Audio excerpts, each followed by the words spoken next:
الحمدللہ وکفیٰ والصلاۃ والسلام علی عبادہ الذین اصطفیٰ فاعوذ باللہ من شرور انفسنا ومن سیئات اعمالنا من یہد اللہ فلا مضل لہ ومن یضلل فلا ہادی لہ واشہد ان لا الہ الا اللہ وحدہ لا شریک لہ واشہد ان محمدا عبدہ ورسولہ اما بعد فإن خیر الحدیث کتاب اللہ وخیر الہدی ہدی محمد صلی اللہ علیہ وسلم وشر الامور محدثاتها وکل محدثۃ بدعۃ وکل بدعۃ ضلالہ وکل ضلالۃ فی النار۔ اعوذ باللہ السمیع العلیم من الشیطان الرجیم من حمزہ ونفخہ ونفثہ۔ بسم اللہ الرحمن الرحیم۔ اللہم صلی علی محمد وعلی آل محمد کما صلیت علی ابراہیم وعلی آل ابراہیم انک حمید مجید۔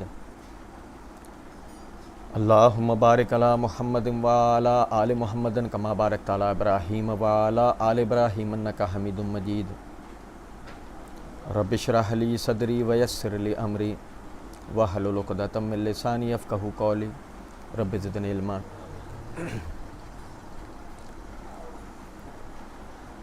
محمد الرسول اللہ والذین معہ اشداء علی الکفار رحماء بینہم تراہم رکعا سجدا یبتغون فضلا من اللہ ورضوانا سیماہم فی وجوہہم من اثر السجود ذالک مثلہم فی التوراۃ ومثلہم فی الانجیل کزرع اخرج شطأہ فآزرہ فاستغلظ فاستوی علی سوقہ یعجب الزراع لیغیظ بہم الکفار وعد اللہ الذین آمنوا وعملوا الصالحات منہم مغفرۃ واجرا عظیما۔ اللہ رب العزت کے فضل و کرم سے آیت نمبر 29 سورہ فتح کی آخری آیت ہم پڑھ رہے ہیں، اور صحابہ کرام و اہل بیت رضوان اللہ علیہم اجمعین کی معرفت اور فضیلت کے حوالے سے اللہ کی دی ہوئی توفیق سے کچھ گزارشات آپ بھائیوں کے سامنے میں رکھ رہا تھا۔ جیسے کہ اللہ کی دی ہوئی توفیق سے پچھلے درس میں ہم نے اہل بیت کی معرفت اور اہل بیت کون ہیں ان کے حوالے سے ہم پڑھ رہے تھے۔ اللہ رب العزت نے فرمایا انما یرید اللہ لیذھب عنکم الرجس اہل البیت ویطہرکم تطہیرا، کہ اللہ نے فرمایا اس کے سوائے نہیں کہ اللہ چاہتا ہے کہ تم سے ہر قسم کی ناپاکیوں کو دور کر دے اے نبی کے گھرانے والوں، اور تمہیں ہر قسم کی پاکیزگیاں عطا فرمائے۔ ہم اس حوالے سے پڑھ رہے تھے کہ سورہ احزاب کی ان آیات میں اللہ رب العزت نے یا نساء النبی کہہ کر نبی صلی اللہ علیہ وسلم کی بیویوں کو تو مخاطب کر لیا، اور آپ کی جو بیویوں کی اس امت میں افضلیت فضیلت ہے اللہ رب العزت نے اس کو بیان کر دیا۔ اب اشکال اس کے اندر باقی نہ رہا کہ ازواج مطہرات رضوان اللہ علیہم عنہن وہ اہل بیت میں سے ہیں یا نہیں۔ اشکال یہ وارد ہوتا ہے کہ آیا ان کے علاوہ کوئی اہل بیت ہے یا نہیں۔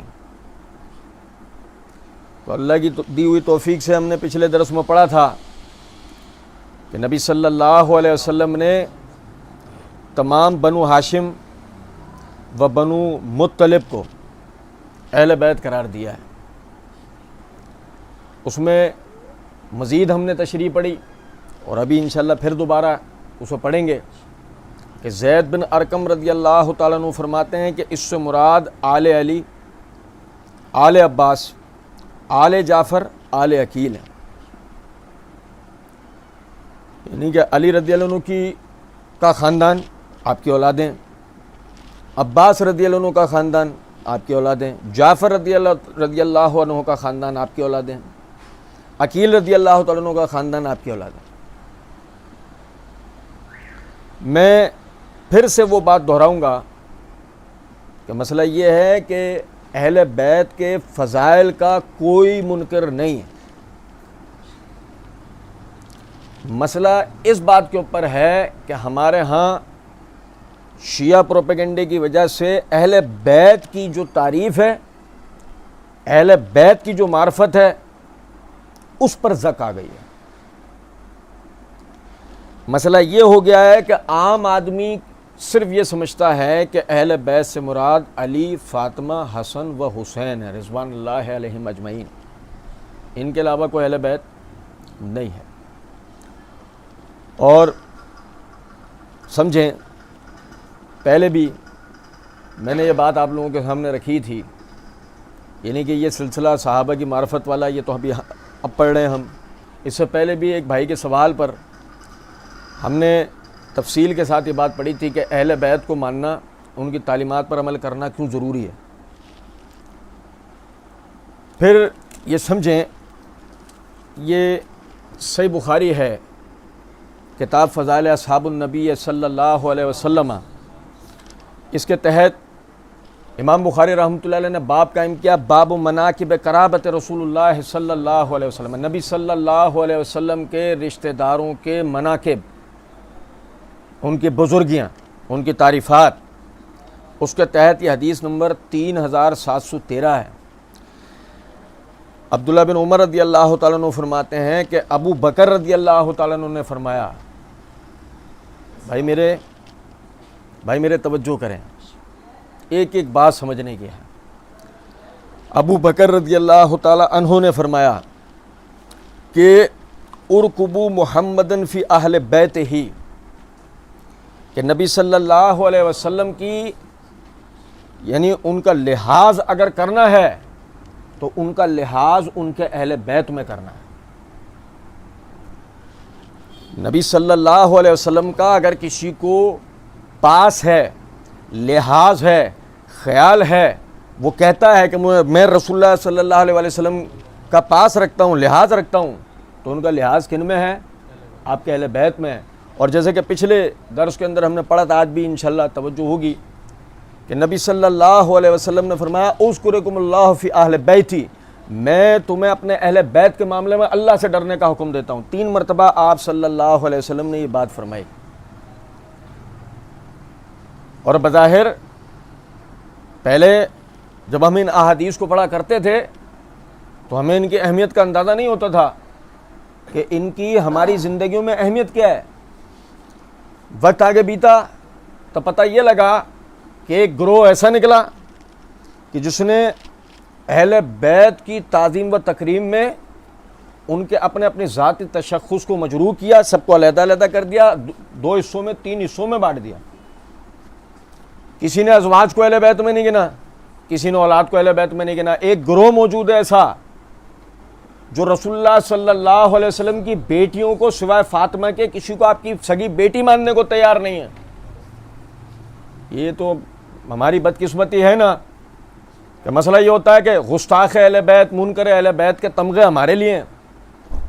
لیکن یہ اپنی جگہ ایک بات ہے کہ جس آدمی نے بھی محمد علی مرزا کو چھوڑ کر صحیح معنوں میں اگر تاریخ کا مطالعہ کیا ہے، جس آدمی نے کسی بھی پروپیگنڈے کو چھوڑ کر طالب علم کی طرح خود کتابوں کو کھولا ہے، اس پر یہ بات مکمل طور پر عیاں ہو جاتی ہے کہ صورتحال یہ ہے کہ ایک گروہ ہمیں پنجتن کی نام لے کر یعنی محمد، علی، فاطمہ، حسن و حسین و ازواج کا انکار کروا رہا ہے، وہ گروہ رسول اللہ صلی اللہ علیہ وسلم کی بیٹیوں کا انکار کروا رہا ہے۔ یہ بالکل وہ والی بات ہے، میں نے پچھلے درس میں بھی توجہ دلائی تھی، جس طرح مقلدین نے 1 امام، 4 امام، 12 امام بنا کے امت کے دیگر بزرگوں کو فراموش کروایا، اسی طریقے سے یہ 5 اہل بیت کا نام لے کر اس پہ اپنے پروپیگنڈے کی بنیاد رکھ کر رسول اللہ صلی اللہ علیہ وسلم کے باقی تمام اہل بیت کا ذکر ہماری نظروں سے فراموش کروا دیا گیا۔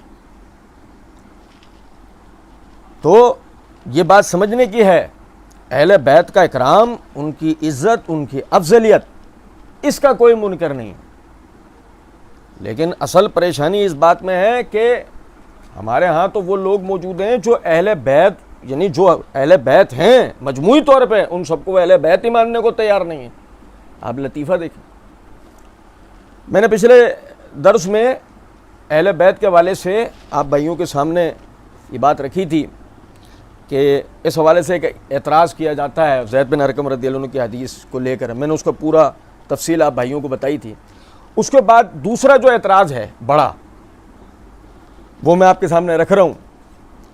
یہ میرے ہاتھ میں صحیح مسلم ہے, کتاب فضائل الصحابہ, اس کے اندر باب فضائل الحسن والحسین رضی اللہ عنہما کے تحت حدیث نمبر 6139 ہے کہ عائشہ صدیقہ رضی اللہ تعالی عنہا بیان کرتی ہیں کہ نبی صلی اللہ علیہ وسلم صبح کے وقت جبکہ آپ نے ایک چادر اوڑھی ہوئی تھی جس پر سیاہ اون سے کجاووں کے نقش بنے ہوئے تھے, آپ تشریف لائے.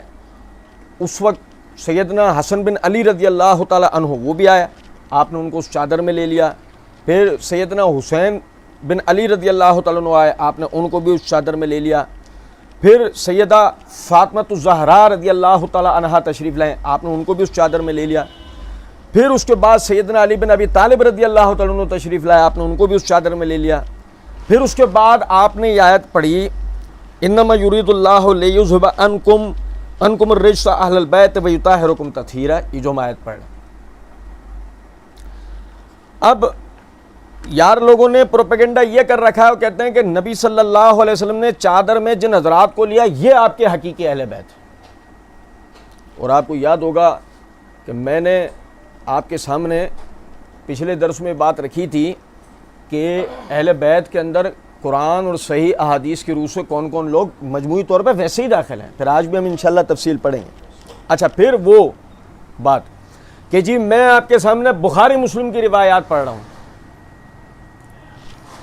وہ جو یہ ڈرامے بازی ہوتی ہے, میں آپ کے سامنے بخاری مسلم کی روایات پڑھ رہا ہوں, اور یہ میں وہ روایات پڑھ رہا ہوں جس کو یہ لوگ نہیں پڑھتے, جس کو یہ لوگ نہیں پڑھتے. یہ جو ڈرامے بازی ہوتی ہے نا, یہ ذرا آپ سمجھیں اس بات کو. اب جی یہ حدیث پڑھ دی گئی اور بتا دیا گیا جی یہ حضرات اہل بیت. اب ایک پہلے میں آپ کو ایک پس منظر بیان کروں گا, اس کو ذرا سمجھیے گا. اور اس پس منظر کو بیان کرنے سے پہلے ایک اشارہ بھی آپ بھائیوں کے سامنے رکھ دیتا ہوں کہ جو میں بات آپ سے کرنے لگا ہوں, امام بہقی رحمۃ اللہ علیہ نے اپنی کتاب سنن کبریٰ کے اندر باقاعدہ اسی کے اوپر باب قائم کر کے اور اسی ترتیب کے ساتھ اس واقعے کا ذکر کیا ہے. یہ میں کوئی اکلوتا نہیں ہوں گا, یہ بات آپ سمجھیے گا. سورہ آل عمران کے اندر, مطلب پس منظر سمجھیں, سورہ آل عمران میں ایک آیت ہے, اور واقعہ یہ ہے کہ نجران کے کچھ پادری آپ سے مناظرہ کرنے کے لیے آئے نبی صلی اللہ علیہ وسلم سے. جب بظاہر مناظرے کا کوئی حل نہیں نکل سک رہا تھا بظاہر, تو اس کے بعد وہ معاملہ مباہلے کی طرف چلا گیا. ابھی مجھے اس سے بحث نہیں ہے مباہلہ کیا ہے, مجھے بھی اس سے بحث نہیں ہے, میں صرف ایک چیز آپ کو جو بتانا چاہ رہا ہوں اسے سمجھ لیں. تو اللہ رب العزت نے سورہ آل عمران کے اندر آیت نازل فرمائی, آیت نمبر 61, فرمایا کہ فقل, اے نبی صلی اللہ علیہ وسلم آپ ان پادریوں سے کہیں, تعالو ندعو ابناءنا و ابناءکم و نساءنا و نساءکم و انفسنا و انفسکم ثم نبتہل فنجعل لعنت اللہ علی الکاذبین. کہ فرمایا کہ چلو تم اپنے بیٹوں کو بلاؤ, ہم اپنے بیٹوں کو بلاتے ہیں, تم اپنی عورتوں کو لے کر آؤ, عورتوں سے مراد خاص بیویاں ہیں, اور ہم جو ہے وہ اپنی عورتوں کو لے کے آتے ہیں, اور آپ خود ہم آتے ہیں, خود تم آؤ, ثم نبتہل, پھر مباہلہ کرتے ہیں, فنجعل لعنت اللہ علی الکاذبین, اور پھر اس کے بعد ہم ڈالتے ہیں اللہ کی لعنت جھوٹ بولنے والوں پر. اب آپ سمجھیں, اس آیت کو واضح کرنے سے پہلے پچھلے درس پہ یہ ایک بات کی طرف میں توجہ دلاتی ہوں. میں بار بار جب بھائیوں کہتا ہوں نا, دیکھو یہ جو نکات بتائے جا رہے ہیں ان کو ذہن میں رکھنا ہے, ان کو ذہن میں رکھنا ہے, یہ کام آئیں گے. اس کی وجہ یہ ہوتی ہے, پچھلے درس میں ہم نے پڑھا تھا کہ نبی صلی اللہ علیہ وسلم کی بیویوں کے لیے اللہ رب العزت نے کہہ دیا تھا وَقَرْنَ فِي بِيُوتِكُنَّ, تمہیں اپنے گھروں میں ٹھہرے رہنا ہے. وَقَرْنَ, نبی صلی اللہ علیہ وسلم جب کسی سفر میں جاتے تھے, غزوات میں یا ویسے کسی سفر کے لیے نکلتے تھے, جیسے کہ آپ حج کرنے گئے تھے, آپ اپنی بیویوں کے درمیان قرآن دازی کرتے تھے, جس کے نام کا قرآن نکلتا تھا اسی کو بس اپنے ساتھ لے کر جاتے تھے. اور مباہلے کے اندر مسئلہ یہ ہے کہ آپ کو اپنے پورے خاندان کو لے کر آنا ہوتا ہے, یعنی کہ پورا آپ کے گھر کو آنا ہوتا ہے. اب اس نقطے کو سمجھیں ذرا بات کو, کہ جو اللہ نے حکم دیا ہے کہ آپ کہیں ان کو, اپنی عورتوں کو, اپنے بیٹوں کو لاؤ, یعنی اپنی اولادوں کو لاؤ, ہم اپنی عورتوں اپنی اولادوں کو لاتے ہیں, تو چونکہ قانون یہ ہے کہ آپ کی بیویاں نہیں آئیں گی. وَقَرْنَ فِي بِيُوتِكُنَّ, یہ اس طرف کسی کی توجہ نہیں جاتی. وَقَرْنَ فِي بِيُوتِكُنَّ, قانون یہ ہے, وہ جا نہیں سکتی. تو اب جو آپ کے اہل بیت اس کے علاوہ ہوں گے، ازواج کے علاوہ ہوں گے، انہیں اس حوالے سے آگے لایا جائے گا. آپ میری بات سمجھ رہے ہیں؟ تو ذرا سمجھے گا اس بات کو کہ اسی آیت کی تفسیر کرتے ہوئے حافظ ابن کثیر رحمۃ اللہ علیہ یہ تفسیر میں آپ فرماتے ہیں دوسرے دن صبح ہی صبح رسول اللہ صلی اللہ علیہ وسلم مباہلے کے لیے سیدنا حسن کو حسین کو اپنی چادر میں لیے ہوئے تشریف لائے. جاگ رہے ہیں؟ یہاں سے جاگنا ہے. دوسرے دن صبح نبی صلی اللہ علیہ وسلم سیدنا حسن و حسین رضی اللہ عنہما کو اپنی چادر میں لیے ہوئے تشریف لائے. پیچھے پیچھے فاطمہ بھی آ رہی تھیں. تو چادر میں لینے والا واقعہ کیا ہے؟ اصل میں پس منظر ہے اس کا وہ مباہلہ. میں آپ کو یہاں توجہ دلاؤں کہ ہو سکتا ہے کہ ذہن کے اندر خیال گزر رہا ہو کہ بھائی یہ جو آپ نے بات کی ہے پس منظر والی صحیح مسلم کی حدیث کے اندر تو نہیں ہے. بھائی میرے کوئی یہ کہے کہ جی صحیح مسلم کی حدیث کے اندر تو یہ بات موجود نہیں ہے. مزے کی بات آپ یہ دیکھیں کہ صحیح مسلم میں جہاں پر یہ بات بیان کی گئی ہے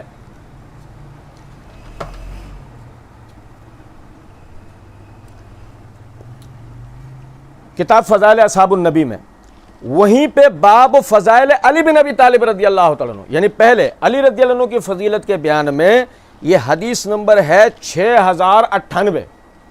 حدیث یہ ہے کہ سعد بن ابی وقاص رضی اللہ عنہ فرماتے ہیں جب یہ آیت نازل ہوئی کہ تم اپنے بیٹوں کو لاؤ، ہم اپنے بیٹوں کو، تم اپنی عورتوں کو لاؤ، ہم اپنی عورتوں کو، ہم بھی آئیں تم بھی آئیں، پھر ہم مباہلہ کرتے ہیں، تو نبی صلی اللہ علیہ وسلم نے علی، فاطمہ، حسن و حسین رضوان اللہ علیہم اجمعین کو بلایا اور کہا اے اللہ یہ میرے اہل بیت. اسی صحیح مسلم میں بھی یہ حدیث موجود ہے. لیکن یہ دیکھو آپ کے مکاری کس قسم کی ہوتی ہے کہ اس جگہ سے اس حدیث کو پڑھ دیا جاتا ہے. حضرت عائشہ والی وہ جو روایت ہے مختصر، وہاں سے اسے پڑھا جاتا ہے. صحیح مسلم ہی میں پہلے فضائل صحابہ میں علی بن ابی طالب رضی اللہ عنہ کی فضیلت کا جو بیان ہے وہاں سے اس حدیث کو پڑھا جاتا. اس کا ایک پس منظر ہے. پھر کوئی کہے کہ جی پس منظر کی بحث کی ضرورت کیا؟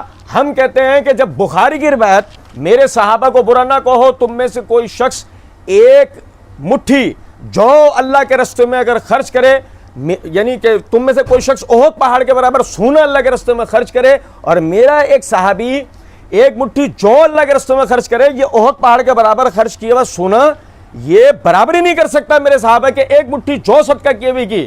یار لوگ اس میں، اور خصوصاً مرزا کہتا ہے ان سے کہو پس منظر بیان کریں. برا کون کہہ رہا تھا؟ پس منظر بیان کریں برا. پھر مسند احمد سے روایت پڑھ کے بتاتا ہے کہ خالد بن ولید اور وہ صحابی کا آپس میں اختلاف ہوا. ہم کہتے ہیں کہ پس منظر بیان کرنے کا جب شوق ہے تو پھر قوم شیف والی حرکت بھی تو نہیں ہونی چاہیے نا کہ لینے کے بعد کچھ اور دینے کے اصول تو ہر جگہ ایک برابر ہے نا. آپ جب یعنی حدیث سے قصہ پڑھ رہے ہیں چادر میں لینے والا واقعہ پر، تو اس کا بھی تو پس منظر بتاؤ نا. اور یقین کرو کہ پس منظر بتایا سارا پروپیگنڈا ختم. کیونکہ مسئلہ یہ ہے اس میں لانا ہے میدان میں، اس میں آنا ہے میدان میں. اور ازواج کے لیے قرآن کہتا ہے وَقَرْنَ فِي بِيُوتِكُنَّ، تمہیں اپنے گھروں میں ہی ٹھہرے رہنا ہے. ازواج لائی نہیں جا سکتی، تو اس لیے یہ کہا نہیں جا سکتا کہ ازواج مطہرات اہل بیت میں سے نہیں. یہ نقطہ سمجھ رہے ہیں؟ اور پھر یہ دیکھیں غور طلب بات ہے، حافظ ابن کثیر رحمۃ اللہ علیہ کے علاوہ یہ ابن القیم رحمۃ اللہ علیہ زاد المعاد کے اندر اس کی جلد نمبر 3 کا صفحہ نمبر 185 کے اوپر یہ مباہلے والے واقعے کے اندر کہتے ہیں جب صبح ہوئی تو رسول اللہ صلی اللہ علیہ وسلم کو خبر دی گئی. آپ صلی اللہ علیہ وسلم مباہلہ کرنے کے لیے سیدنا حسن اور حسین رضی اللہ عنہ کو ایک کپڑے میں لے کر آئے. وہی دیکھ لو چادر والا واقعہ. اور آپ کے پیچھے پیچھے سیدہ فاطمہ رضی اللہ تعالی عنہا بھی تشریف لا رہی تھیں. تو میرا بھائی اس بات کو آپ سمجھیں کہ اصل میں اس واقعے کا جو تعلق ہے یہ اس مباہلے سے ہے جو نبی صلی اللہ علیہ وسلم نجران کے عیسائیوں کے درمیان ہوا تھا. اور پھر اس کے بعد انتقال. پھر اس کے بعد کیا ہے؟ اس کے بعد وہ واقعہ یعنی حوالہ ہے جس کے بعد ہے انتقال. یہ میرے ہاتھ میں ہے حیات القلوب ملا باقر مجلسی شیعہ عالم کی، اس کے اندر یہ جلد نمبر 2 کا صفحہ نمبر 782 کے اوپر وہ لکھتے ہیں جب دوسرا روز آیا تو حضرت صلی اللہ علیہ وسلم ایک سیاہ ہلکی ابا لائے اور اسے دونوں درختوں پر ڈال دیا۔ عاقب و سید نے دیکھا، عاقب و سید وہی عیسائی پادری، عاقب و سید نے دیکھا کہ حضرت صلی اللہ علیہ وسلم تشریف لائے ہیں، تو وہ بھی اپنے ساتھ 2 لڑکوں کو جن میں ایک محسن اور دوسرا عبد المنعم تھا، اور اپنی عورتوں میں ایک کا نام سارہ اور دوسری مریم تھی، اس کو ساتھ لائے، اور نصارائے نجران اور سواران بنی حارث بن کعب بھی بہترین لباس پہنے ہوئے باہر نکلے۔ مدینے کے رہنے والے مہاجرین و انصار اور علماء بھی جھنڈے اور نشان کے ساتھ زینت کیے ہوئے آراستہ و پیراستہ آئے کہ دیکھیں کیا انجام ہوتا ہے۔ تو حضرت علیہ السلام پہلے اپنے حجرے میں تشریف فرما رہے، یہاں تک کہ کچھ دن چڑھا، پھر اسی شان سے کہ علی کا ہاتھ پکڑے ہوئے تھے اور حسن اور حسین کو اپنے آگے اور جناب فاطمہ الزہرا کو اپنے پیچھے لیے ہوئے روانہ ہو کر انہی دونوں درختوں کے نیچے آئے اور اسی شان سے اس چادر کے نیچے کھڑے ہو گئے۔ بھائی میرے، یہ واقعہ شیعہ سنی دونوں کتابوں میں کس طرف اشارہ دیتا ہے کہ چادر میں لینے والا جو واقعہ ہے، یہ واقعہ اصل میں مباہلے والے دن کا ہے،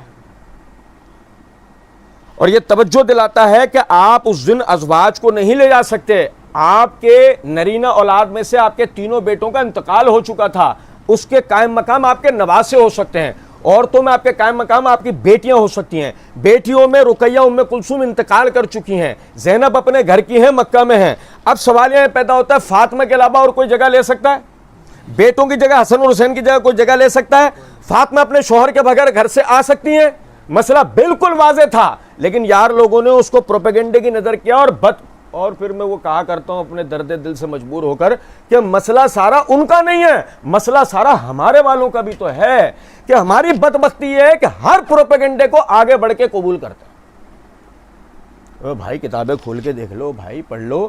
اگر مثال کے طور پر کتابیں کھول کر پڑھ نہیں سکتے، تحقیق نہیں کر سکتے، علماء سے تو پوچھ سکتے ہیں، جس کا جو فن ہے اس عالم سے رجوع کر کے اس سے پوچھ تو سکتے ہیں کہ حضرت یہ اس طرح کا واقعہ ہو گیا، بات اسی طریقے سے ہے، یہ اس کا بھی کوئی پس منظر، کوئی حل ہے، اس کا کوئی چیز ہے اس کی۔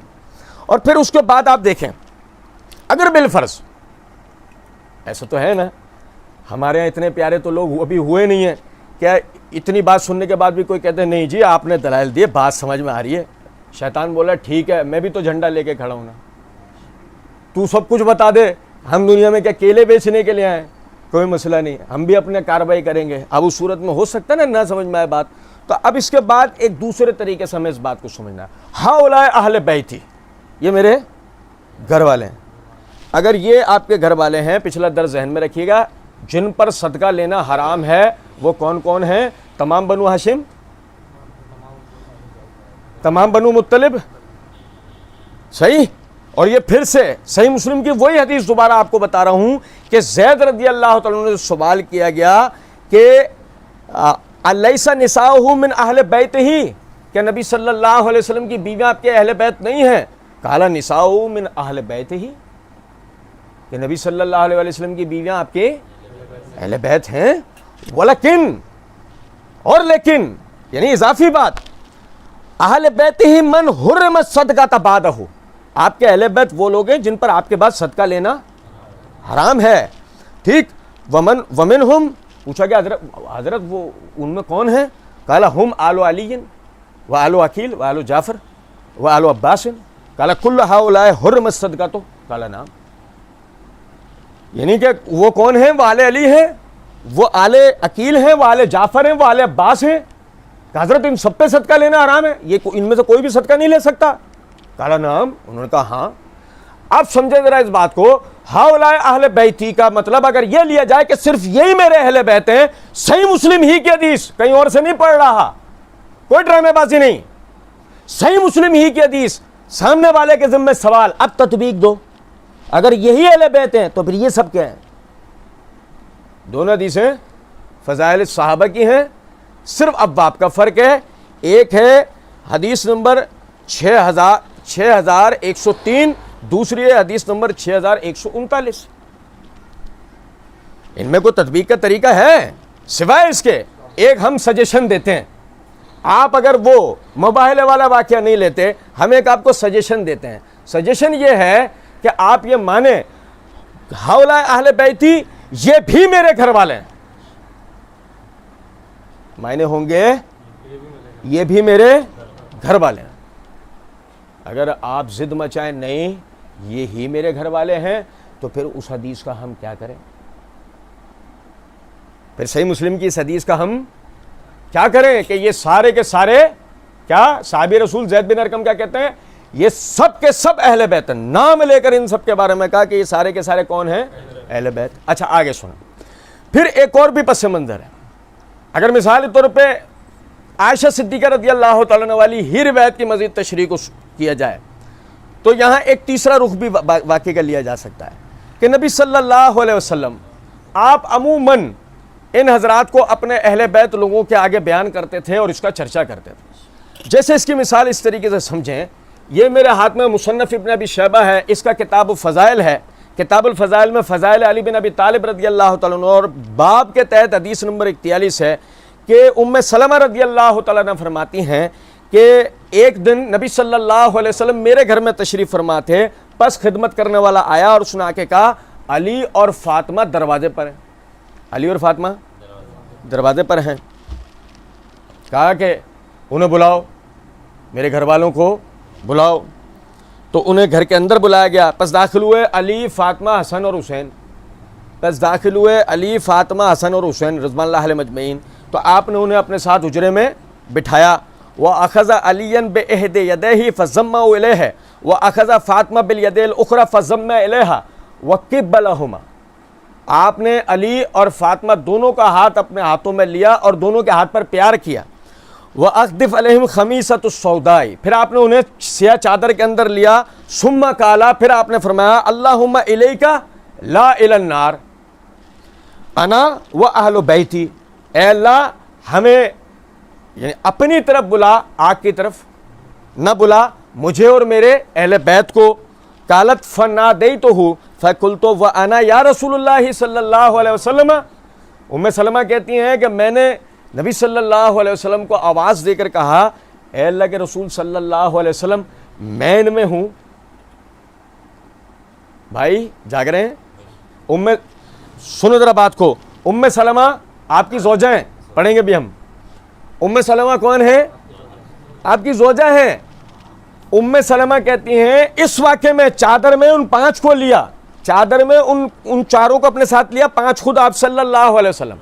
ام سلمہ کہتی ہیں وَأَنَا یا رسول اللہ. اے اللہ کے رسول صلی اللہ علیہ وسلم کیا میں ان میں ہوں؟ قَالَ وَأَنْتِ. اور تو ان میں ہے.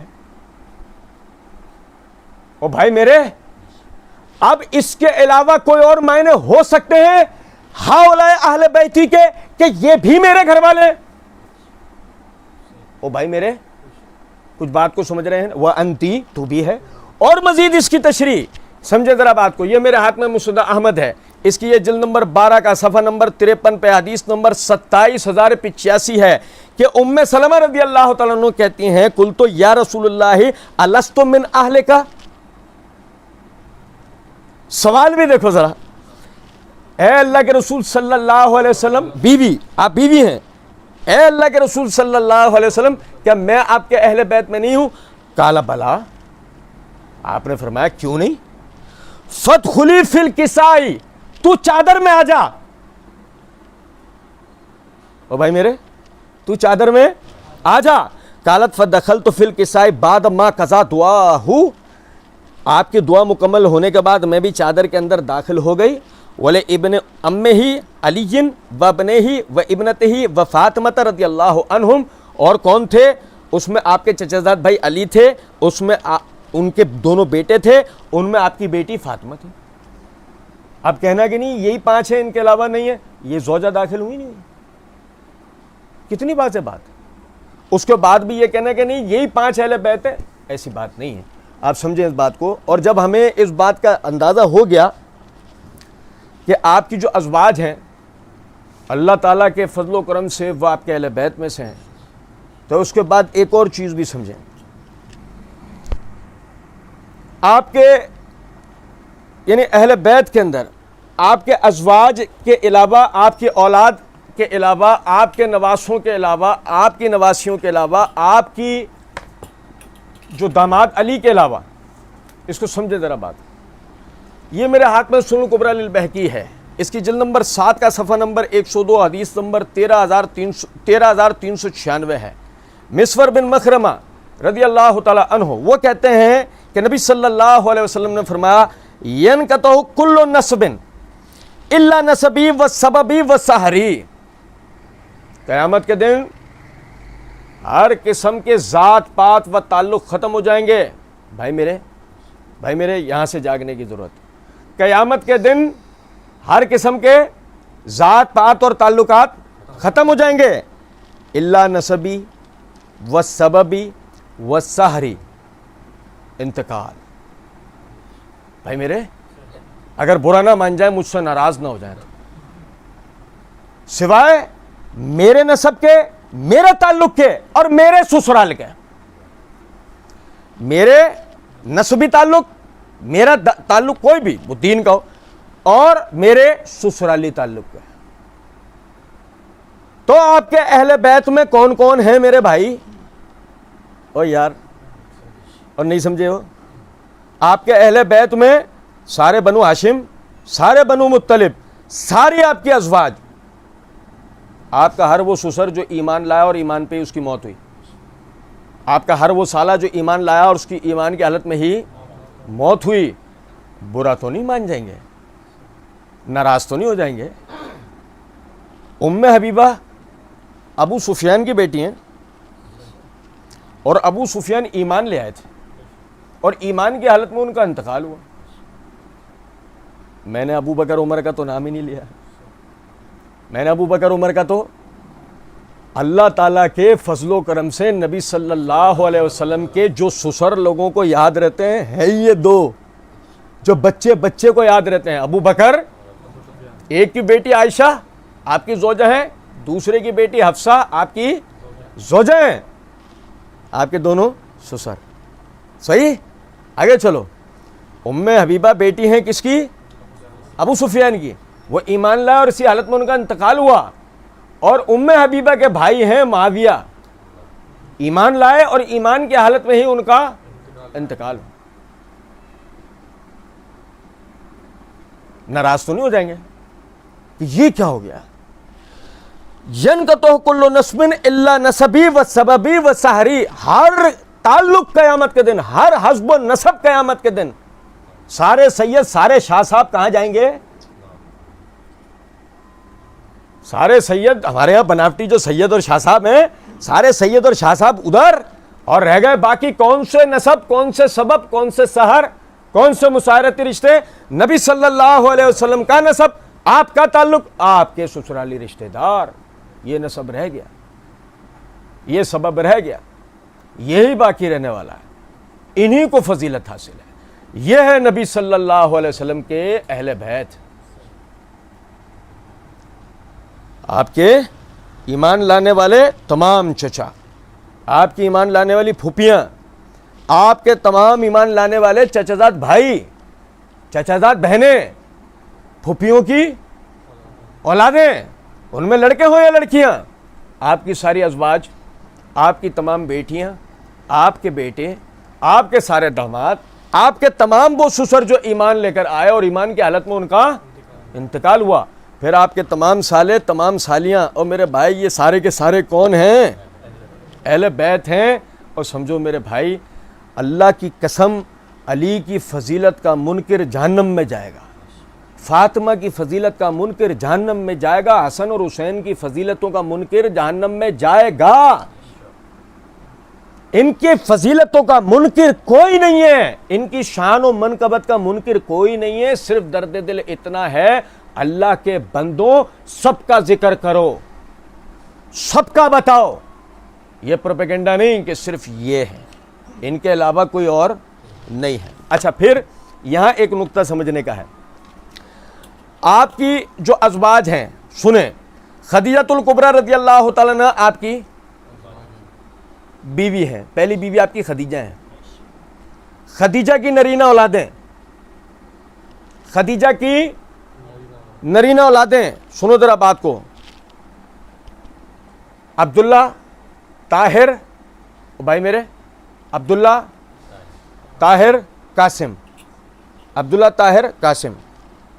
آپ کی صاحبزادیاں بھائی، زینب سب سے بڑی، فاطمہ ان سے چھوٹی، رقیہ، پھر ام کلثوم۔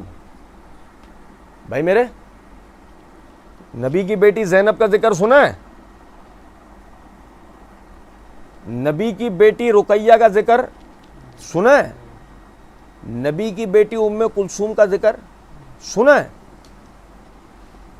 نبی کی بیٹیاں ہیں نا، اہل بیت ہے نا، تو ذکر کیوں نہیں ہوا؟ ذکر کیوں نہیں؟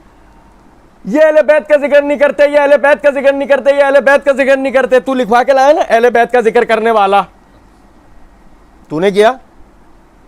بھائی میرے، ہم نے تو اپنا عذر پچھلے درس میں بتایا تھا نا، ہماری ساتھ پریشانی کیا ہے کہ ہم حضرات، ہمارے جتنے بھائی ہیں، ہمارے جتنے علماء ہیں، ان کو تو ہر دم پھنسا کے رکھا ہوا ہے، ہر دم پھنسا کے رکھا ہوا ہے، انہوں ان چیزوں میں جا کے رکھا ہوا ہے۔ ہر سال تو انہیں بقرعید کے مسائل بتانے ہیں، ہر سال حج کے مسائل بتانے ہیں، ہر سال روزوں کے مسائل بتانے ہیں، توحید، فکر آخرت وغیرہ یہ ساری چیزیں سکھانی ہیں، جہاد کے مسائل بتانے ہیں، سیاست کے اوپر باتیں کرنی ہے، معیشت کے اوپر باتیں کرنی ہے، معاشرت کے اوپر باتیں کرنی ہے، نکاح طلاق کے مسائل بتانے ہیں، اور دیگر تمام چیزیں بتانے ہیں۔ پھر صحابہ کتنے ہیں؟ 1,60,000 نفوس قدسیہ، انشاءاللہ ہم تفصیلاً پڑھیں گے۔ 1,60,000 افراد کا ذکر 365 دن کی 365 دن کا ایک سال ہوتا ہے، 365 کو اگر مثال ہے 20 سے بھی ضرب دو تب بھی 1,60,000۔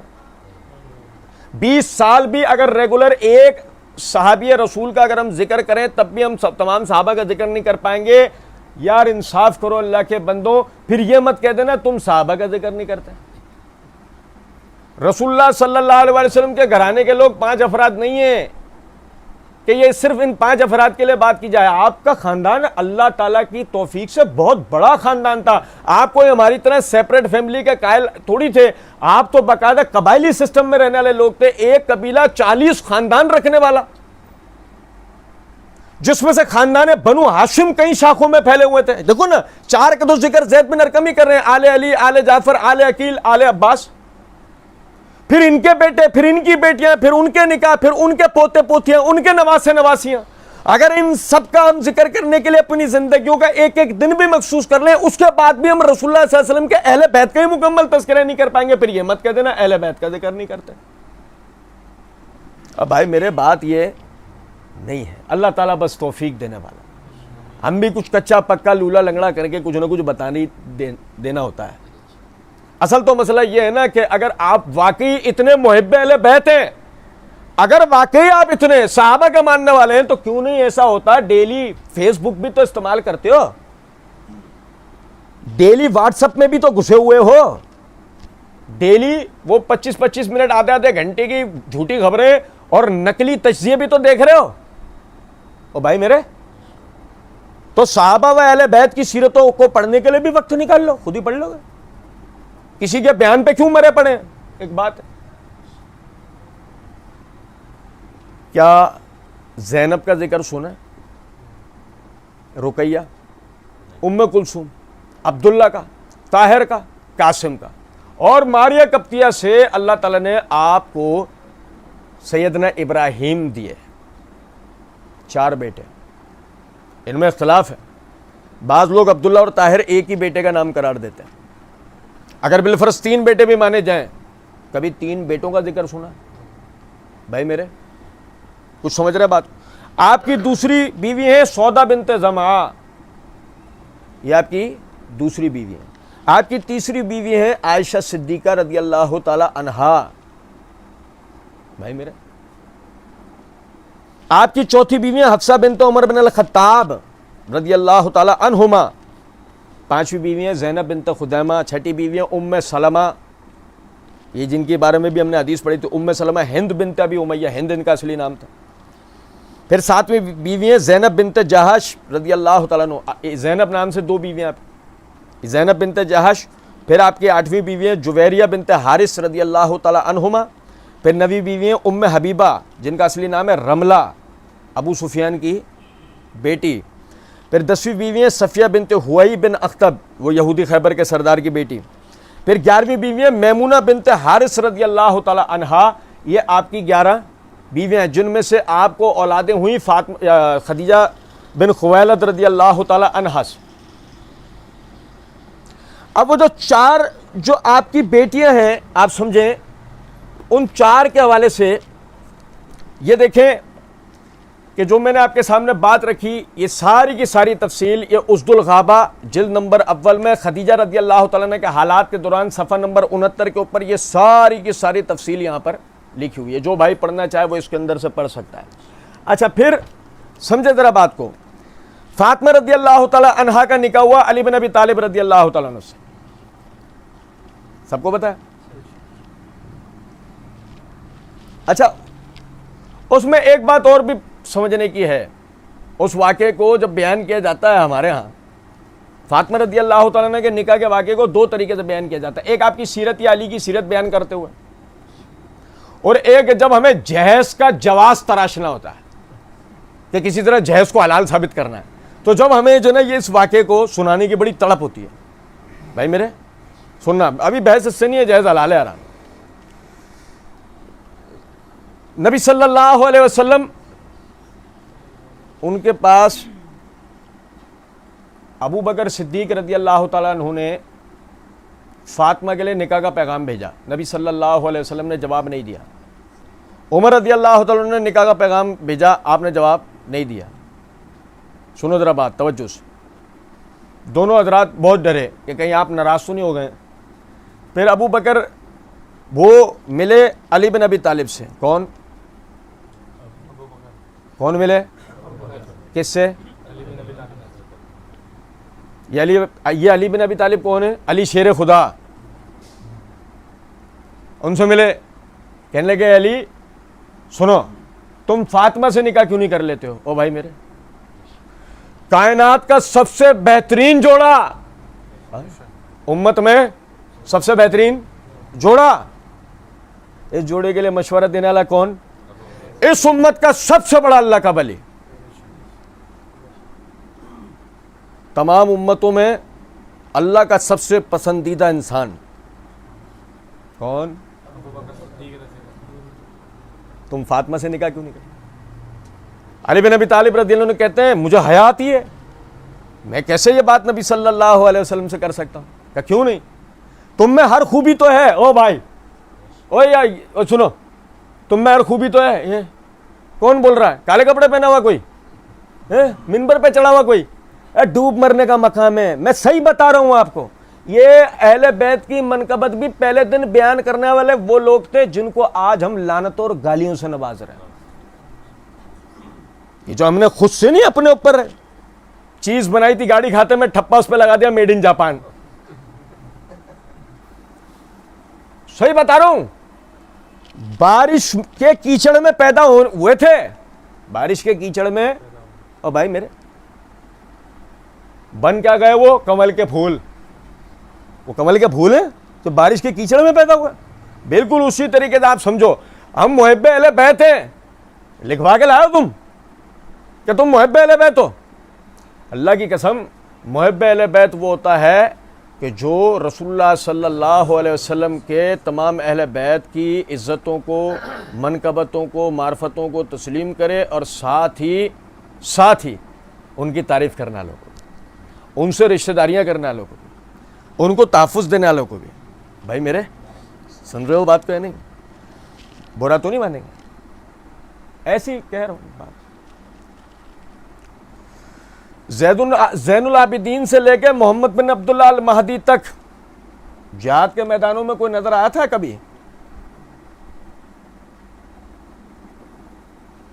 زین العابدین سے لے کر 12ویں امام محمد بن عبداللہ المہدی تک جہاد کے میدانوں میں کوئی دکھا تھا؟ نہیں دکھا۔ تو یہ کفار سے ان کا تحفظ کرنے والے کہیں وہی لوگ تو نہیں جنہیں آج گالیاں دی جا رہی ہیں؟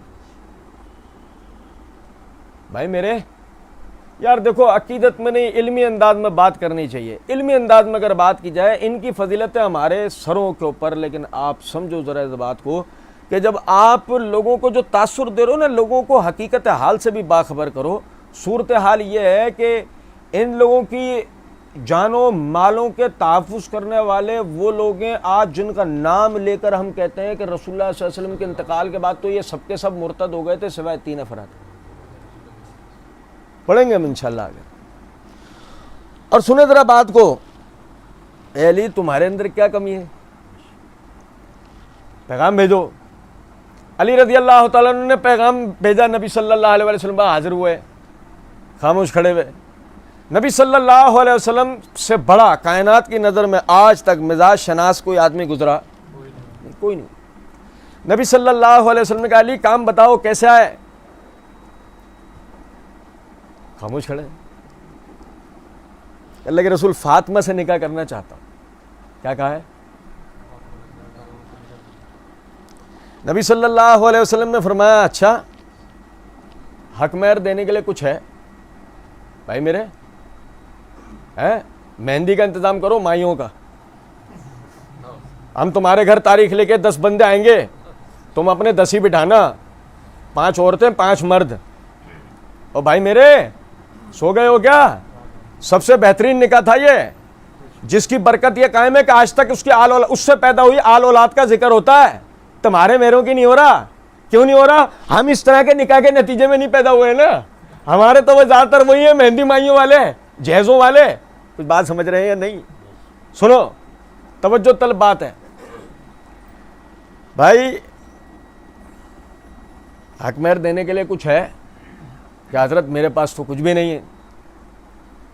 نبی صلی اللہ علیہ وسلم نے فرمایا وہ تجھے جو زرہ دی تھی، ڈھال اور زرہ جو تجھے دی تھی وہ کدھر ہے؟ اللہ کے رسول وہ تو ہے فوجی ہے نا، مجاہد ہے نا. اور بھائی میرے گھر کے اندر بیلن نہیں ہے، گھر کے اندر چکی نہیں ہے، مشکیزہ پانی کا نہیں ہے، بچھانے کے لیے بستر نہیں ہے، سر کے نیچے رکھنے کے لیے تکیہ نہیں ہے. مجاہد آدمی ہے، ہتھیار ہے. کہ کل کائنات کیا چیز ہے؟ کفار سے لڑنے کا سامان. کچھ بات آ رہی ہے سمجھ میں؟ نہیں. پوچھا تیرے پاس کچھ ہے کہ حضرت کچھ بھی نہیں ہے. کہا اس کا کیا ہوا جو تجھے ڈھال اور زرہ دی گئی تھی؟ حضرت وہ ہے. فرمایا جا اس کو بیچ اور پیسے لے کے میرے پاس آ. گئے اور بتانے والا بتاتا ہے، سنو ذرا بات کو، بتانے والا بتاتا ہے 40 درہم میں بیچ کے آ گئے تھے. 40 درہم میں بیچ کر آ گئے تھے. نبی صلی اللہ علیہ وسلم کو آگے 40 درہم دے دیے. علی کی زرہ خریدنے والا کون ہوگا؟ وہ علی کے تلوار کے نقش بنے ہیں، لا فتح الا علی لا سیف الا ذوالفقار، ہر جگہ اور لگی بھی نہیں ہوتی. دو منہ علی ہیں. وہ علی کی تلوار تو علی کی ڈھال کی بھی تصویر ہونی چاہیے، زرہ کی بھی. وہ ڈھال اور زرہ کی تصویر بات ہے، کوئی مسئلہ ہے، کوئی بات ہے، کوئی مسئلہ ہے کہ تلوار کی ہے، ڈھال اور زرہ کی کہیں تصویر نہیں ہے. تلوار کا ذکر ہے، ڈھال اور زرہ کا ذکر کہیں. کچھ تو ہے جس کی پردہ داری ہے. سمجھو وہ لے کے نکلے، وہ 11 لوگوں نے کہا وہ بیچ کے آ گیا، 40 درہم لیا. وہ کون لینے والا تھا؟ علی. سمجھو تو صحیح ذرا بات کو. زرہ بھی علی کی ہے، لے گا کون؟ رستے میں ملے عثمان، جو ذکر کرے تو انتقال. بھائی میرے جو ذکر کر دے تو انتقال. اور پھر تو وہ جنگلات سے بھی واپس نہیں آ پائیں گے. سنو ذرا بات. رستے میں ملے عثمان، کہا علی کہاں جا رہے ہو؟ بازار جا رہا ہوں یہ بیچنے. کیوں؟ فوجی جانتا ہے فوجی کے معاملات کو، مجاہد جانتا ہے مجاہد کو. زرہ بیچ کیوں؟ زرہ بیچنے آ رہا ہو؟ عثمان حیران کہ حضرت وہ میرا فاطمہ سے نکاح طے ہو گیا ہے، حق مہر کے لیے لیں. اچھا کتنے کی دینا چاہتے ہو؟ حضرت 40 درہم کی. ٹھیک ہے لاؤ مجھے دو. زرہ دے دی. انہوں نے گن کے 40 درہم. کہ میرا تمہارا سودا ہو گیا؟ حضرت بالکل ہو گیا. یہ زرہ ڈھال میری ہو گئی؟ کہ حضرت آپ کی ہو گئی. ٹھیک ہے تم خوش ہو اس سودے پر؟ تم خوش ہو؟ کہ ہاں. اچھا تم سے زیادہ اس زرہ کا کوئی حقدار ہو سکتا ہے؟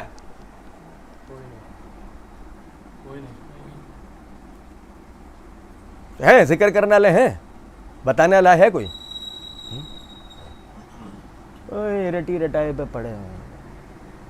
جو پبلک سننا چاہتی ہے ہم نے بھی صرف وہی سنانا ہے کہ ہم نے اپنی ریٹنگ ہماری نہ بڑھ جائے، ہماری ریٹنگ نہ گھٹ جائے کسی طریقے سے، ہماری عزت نہ کم ہو جائے کسی طرح۔ کہ تم سے زیادہ کوئی اس کا حقدار ہے؟ خاموش۔ یہ لو میں نے تمہیں یہ شادی کے تحفے کے طور پہ دی۔ اور بھائی میرے، عثمان ابو بکر نکاح کی تجویز دیتے ہیں، عثمان نکاح میں مدد کرتے ہیں۔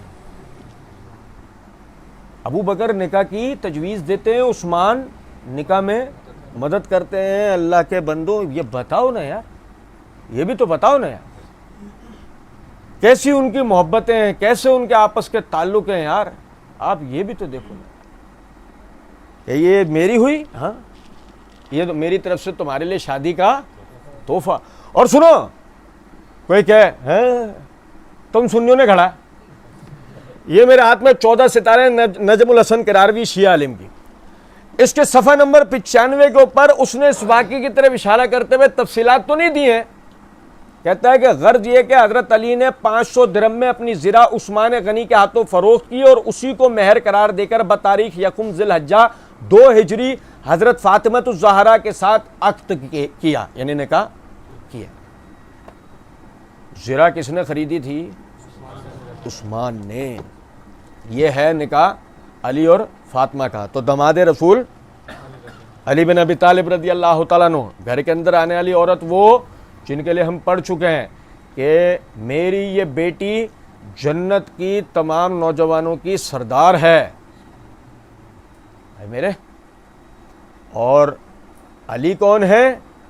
کل میں اس یعنی جنگ کا جھنڈا اس کے ہاتھ میں دوں گا جس کے ہاتھ میں اللہ نے فتح نصیب کی ہے۔ علی ہیں فتحوں کے دروازے کھولنے والے، اور فاطمہ ہے جنت کے دروازے کھولنے والی۔ اور اس کے بعد دیکھیں دوسری بیٹی ام کلثوم، ذکر سنا ہے؟ ذکر کرنے والے کرتے ہیں نہیں؟ سمجھے ذرا بات کو۔ ام کلثوم کا نکاح ہوا عمر بن الخطاب رضی اللہ تعالی عنہ سے۔ عمر، ابھی ہم بھول گئے عمر کون ہے؟ عمر پہلے سے کون ہے؟ عمر نبی صلی اللہ علیہ وسلم کے سسر ہیں۔ عمر نبی صلی اللہ علیہ وسلم کے سسر ہیں۔ اور سنو ذرا میرا، اس صحیح بخاری ہم کیا پڑھ رہے ہیں، سامنے والا کیا کہہ رہا ہے؟ میں بتا رہا ہوں آپ کو، کوئی اور نہیں بتائے گا۔ بخاری مسلم کی روایتیں پڑھ پڑھ کے سنا رہا ہوں، اس کا انکار کرنے والا گویا بخاری مسلم کی روایتوں کا انکار کرنے والا۔ بھائی چوچو، تو بخاری مسلم کی دیگر روایتیں بھی تو پڑھو۔ ڈھکوسلے دے رہے ہو، ڈرامے بازی کر رہے ہو، میں بخاری مسلم کی روایتیں پڑھ رہا ہوں، بخاری مسلم کی دیگر روایتیں بھی تو پڑھو۔ بخاری مسلم سے جہاں سے روایت پڑھتے ہو اور روایت کی بھی تو تفصیل پڑھو۔ او بھائی میرے، یہ میرے ہاتھ میں صحیح بخاری ہے۔ صحیح بخاری میں کتاب الجہاد باب قائم کیا امام بخاری نے، باب حمل النساء القربا الی الناس فی الغزو۔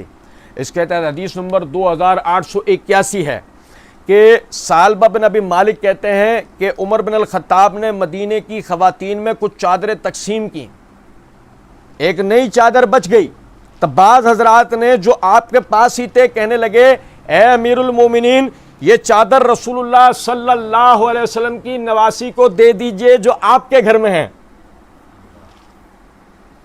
اور بھائی میرے، یہ چادر نبی صلی اللہ علیہ وسلم کی نواسی کو دے دیجئے جو آپ کے گھر میں ہیں۔ ان کی مراد ام کلثوم بنت علی رضی اللہ تعالی عنہا سے تھی۔ یہ ام کلثوم کون ہے؟ علی کی بیٹی۔ یعنی ایک آپ کو شرف حاصل رسول اللہ صلی اللہ علیہ وسلم کا داماد ہونے کا، دوسرا یعنی سسر ہونے کا، دوسرا آپ کو شرف حاصل علی رضی اللہ تعالیٰ عنہ کا داماد ہونے کا، عمر بن الخطاب۔ علی کی بیٹی جو پیدا ہوئی کس سے؟ فاطمہ سے۔ آپ دیکھیں کربلا کا پورا واقعہ ہمیں سنایا گیا، کربلا کے واقعے میں ہمیں سنایا گیا زینب کو بتایا گیا، بھائی میرے زینب کو ہمیں بتایا گیا، زینب کا خطبہ شام میں یزید کے محل کے اندر وہ بھی ہمیں پورا سنایا گیا، زینب کی تمام تر تعریف ہمیں بتائی گئی۔ زینب اس لائق بھی تھیں جیسی ان کی تعریف ہمیں بتائی جاتی ہے، وہ اس سے بھی زیادہ لائق تھیں، ٹھیک ہے، تفصیل کا موقع نہیں ہے، لیکن میں صرف بتانا چاہ رہا ہوں ام کلثوم کا ذکر کیا جاتا ہے۔ وجہ اس کی کیا ہے کہ اگر ام کلثوم کا ذکر کیا جائے تو سوال آئے گا نا ام کلثوم کا نکاح کس سے ہوا تھا؟ وہ کس سے ہوا؟ وہ اچھا عمر کون ہے؟ وہ تو بتا رہے ہیں ہمیں چو کہ وہ فاطمہ کا دروازہ جلا دیا تھا، بچہ ضائع ہو گیا تھا، وہ عمر نے خلافت غصب کر لی، عمر نے یہ بول دیا، عمر نے وہ بول دیا، وہ اصلی قرآن لے کے علی آیا، عمر نے واپس بھیج دیا. یہ تو عمر ہے. جتنے الزامات عمر کے اوپر لگائے گئے وہ سارے اس کے بعد اگر بتایا گیا کہ علی کی بیٹی عمر کی بیوی ہے، فاطمہ کی بیٹی عمر کی بیوی ہے، سوال کرنے والے نے کہا علامہ صاحب، ذاکر صاحب، عالم صاحب، اسکالر صاحب، یوٹیوب والے صاحب، سوال یہ پیدا ہوتا ہے یہ جتنے الزام باتیں آپ نے بتائی ہیں عمر ایسے ہی تھے تو علی نے اپنی بیٹی ان سے کیوں بیاہ دی؟ او بھائی علی نے اپنی بیٹی ان سے کیوں بیاہ دی؟ تقیہ تو نہیں کیا تھا. مسئلہ یہ تقیہ اس میں ہوگا نہیں، اس میں تو سیدھی بات ہے بیٹی بیاہی ہے. کیونکہ مسئلہ یہ ہے کہ جتنے الزامات عمر رضی اللہ تعالیٰ عنہ پہ لگائے گئے سارے جھوٹ تھے، سارے کے سارے جھوٹ تھے. اور جو صحیح ترین جو سچی بات تھی وہ یہ تھی کہ عمر اور علی کے تعلقات آپس میں بہترین تھے، زبردست تھے. کچھ بات آپ میری سمجھ رہے ہیں؟ اچھا پھر سمجھے ذرا بات کو. یہاں عمر رضی اللہ تعالیٰ عنہ کے حوالے سے ایک بات سمجھیں. یہ میرے ہاتھ میں سیر اعلام النبلاء ہے، اس کی جلد نمبر 4 کا صفحہ نمبر 268 ہے. ام کلثوم علی بن ابی طالب رضی اللہ عنہ کی بیٹی، فاطمہ کی بیٹی، ان کا ذکر کرتے ہوئے وہ کہتے ہیں خطبہا عمر بن الخطاب وہی صغیرہ. جب عمر رضی اللہ تعالیٰ نے ان کے لیے علی رضی اللہ عنہ کو نکاح کا پیغام بھیجا تو وہ اس وقت چھوٹی تھیں، فقیل لہ ما ترید الیہا، تو علی رضی اللہ عنہ وغیرہ نے سوال کیا ان سے آپ یہ نکاح کیوں کرنا چاہتے ہیں؟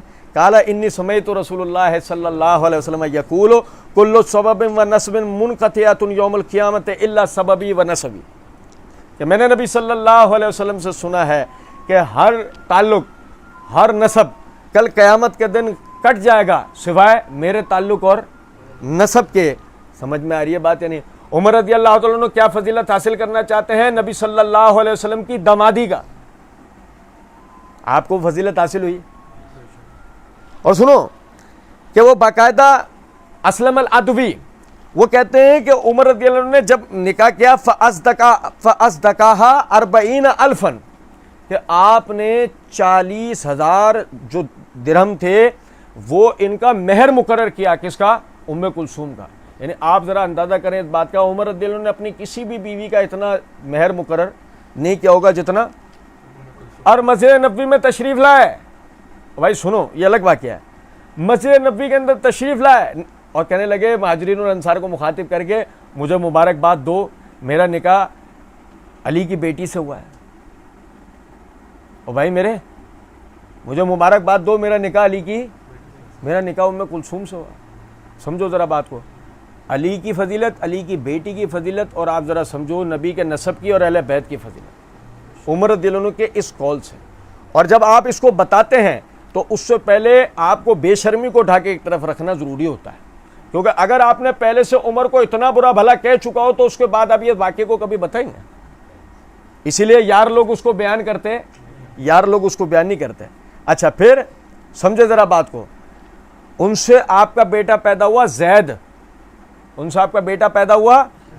امام عامر بن شراحیل الشعبی رحمۃ اللہ علیہ کہتے ہیں جیتو وقت صلی ابن عمر علی اخیہ زید بن عمر و امہ ام کلثوم بنت علی، کہ میں گیا اس جنازے میں جو کہ زید بن عمر کا ہوا تھا، اور ان کے بھائی عبداللہ بن عمر نے ان کا نماز جنازہ پڑھایا، اور ان کی والدہ تھی ام کلثوم بنت علی.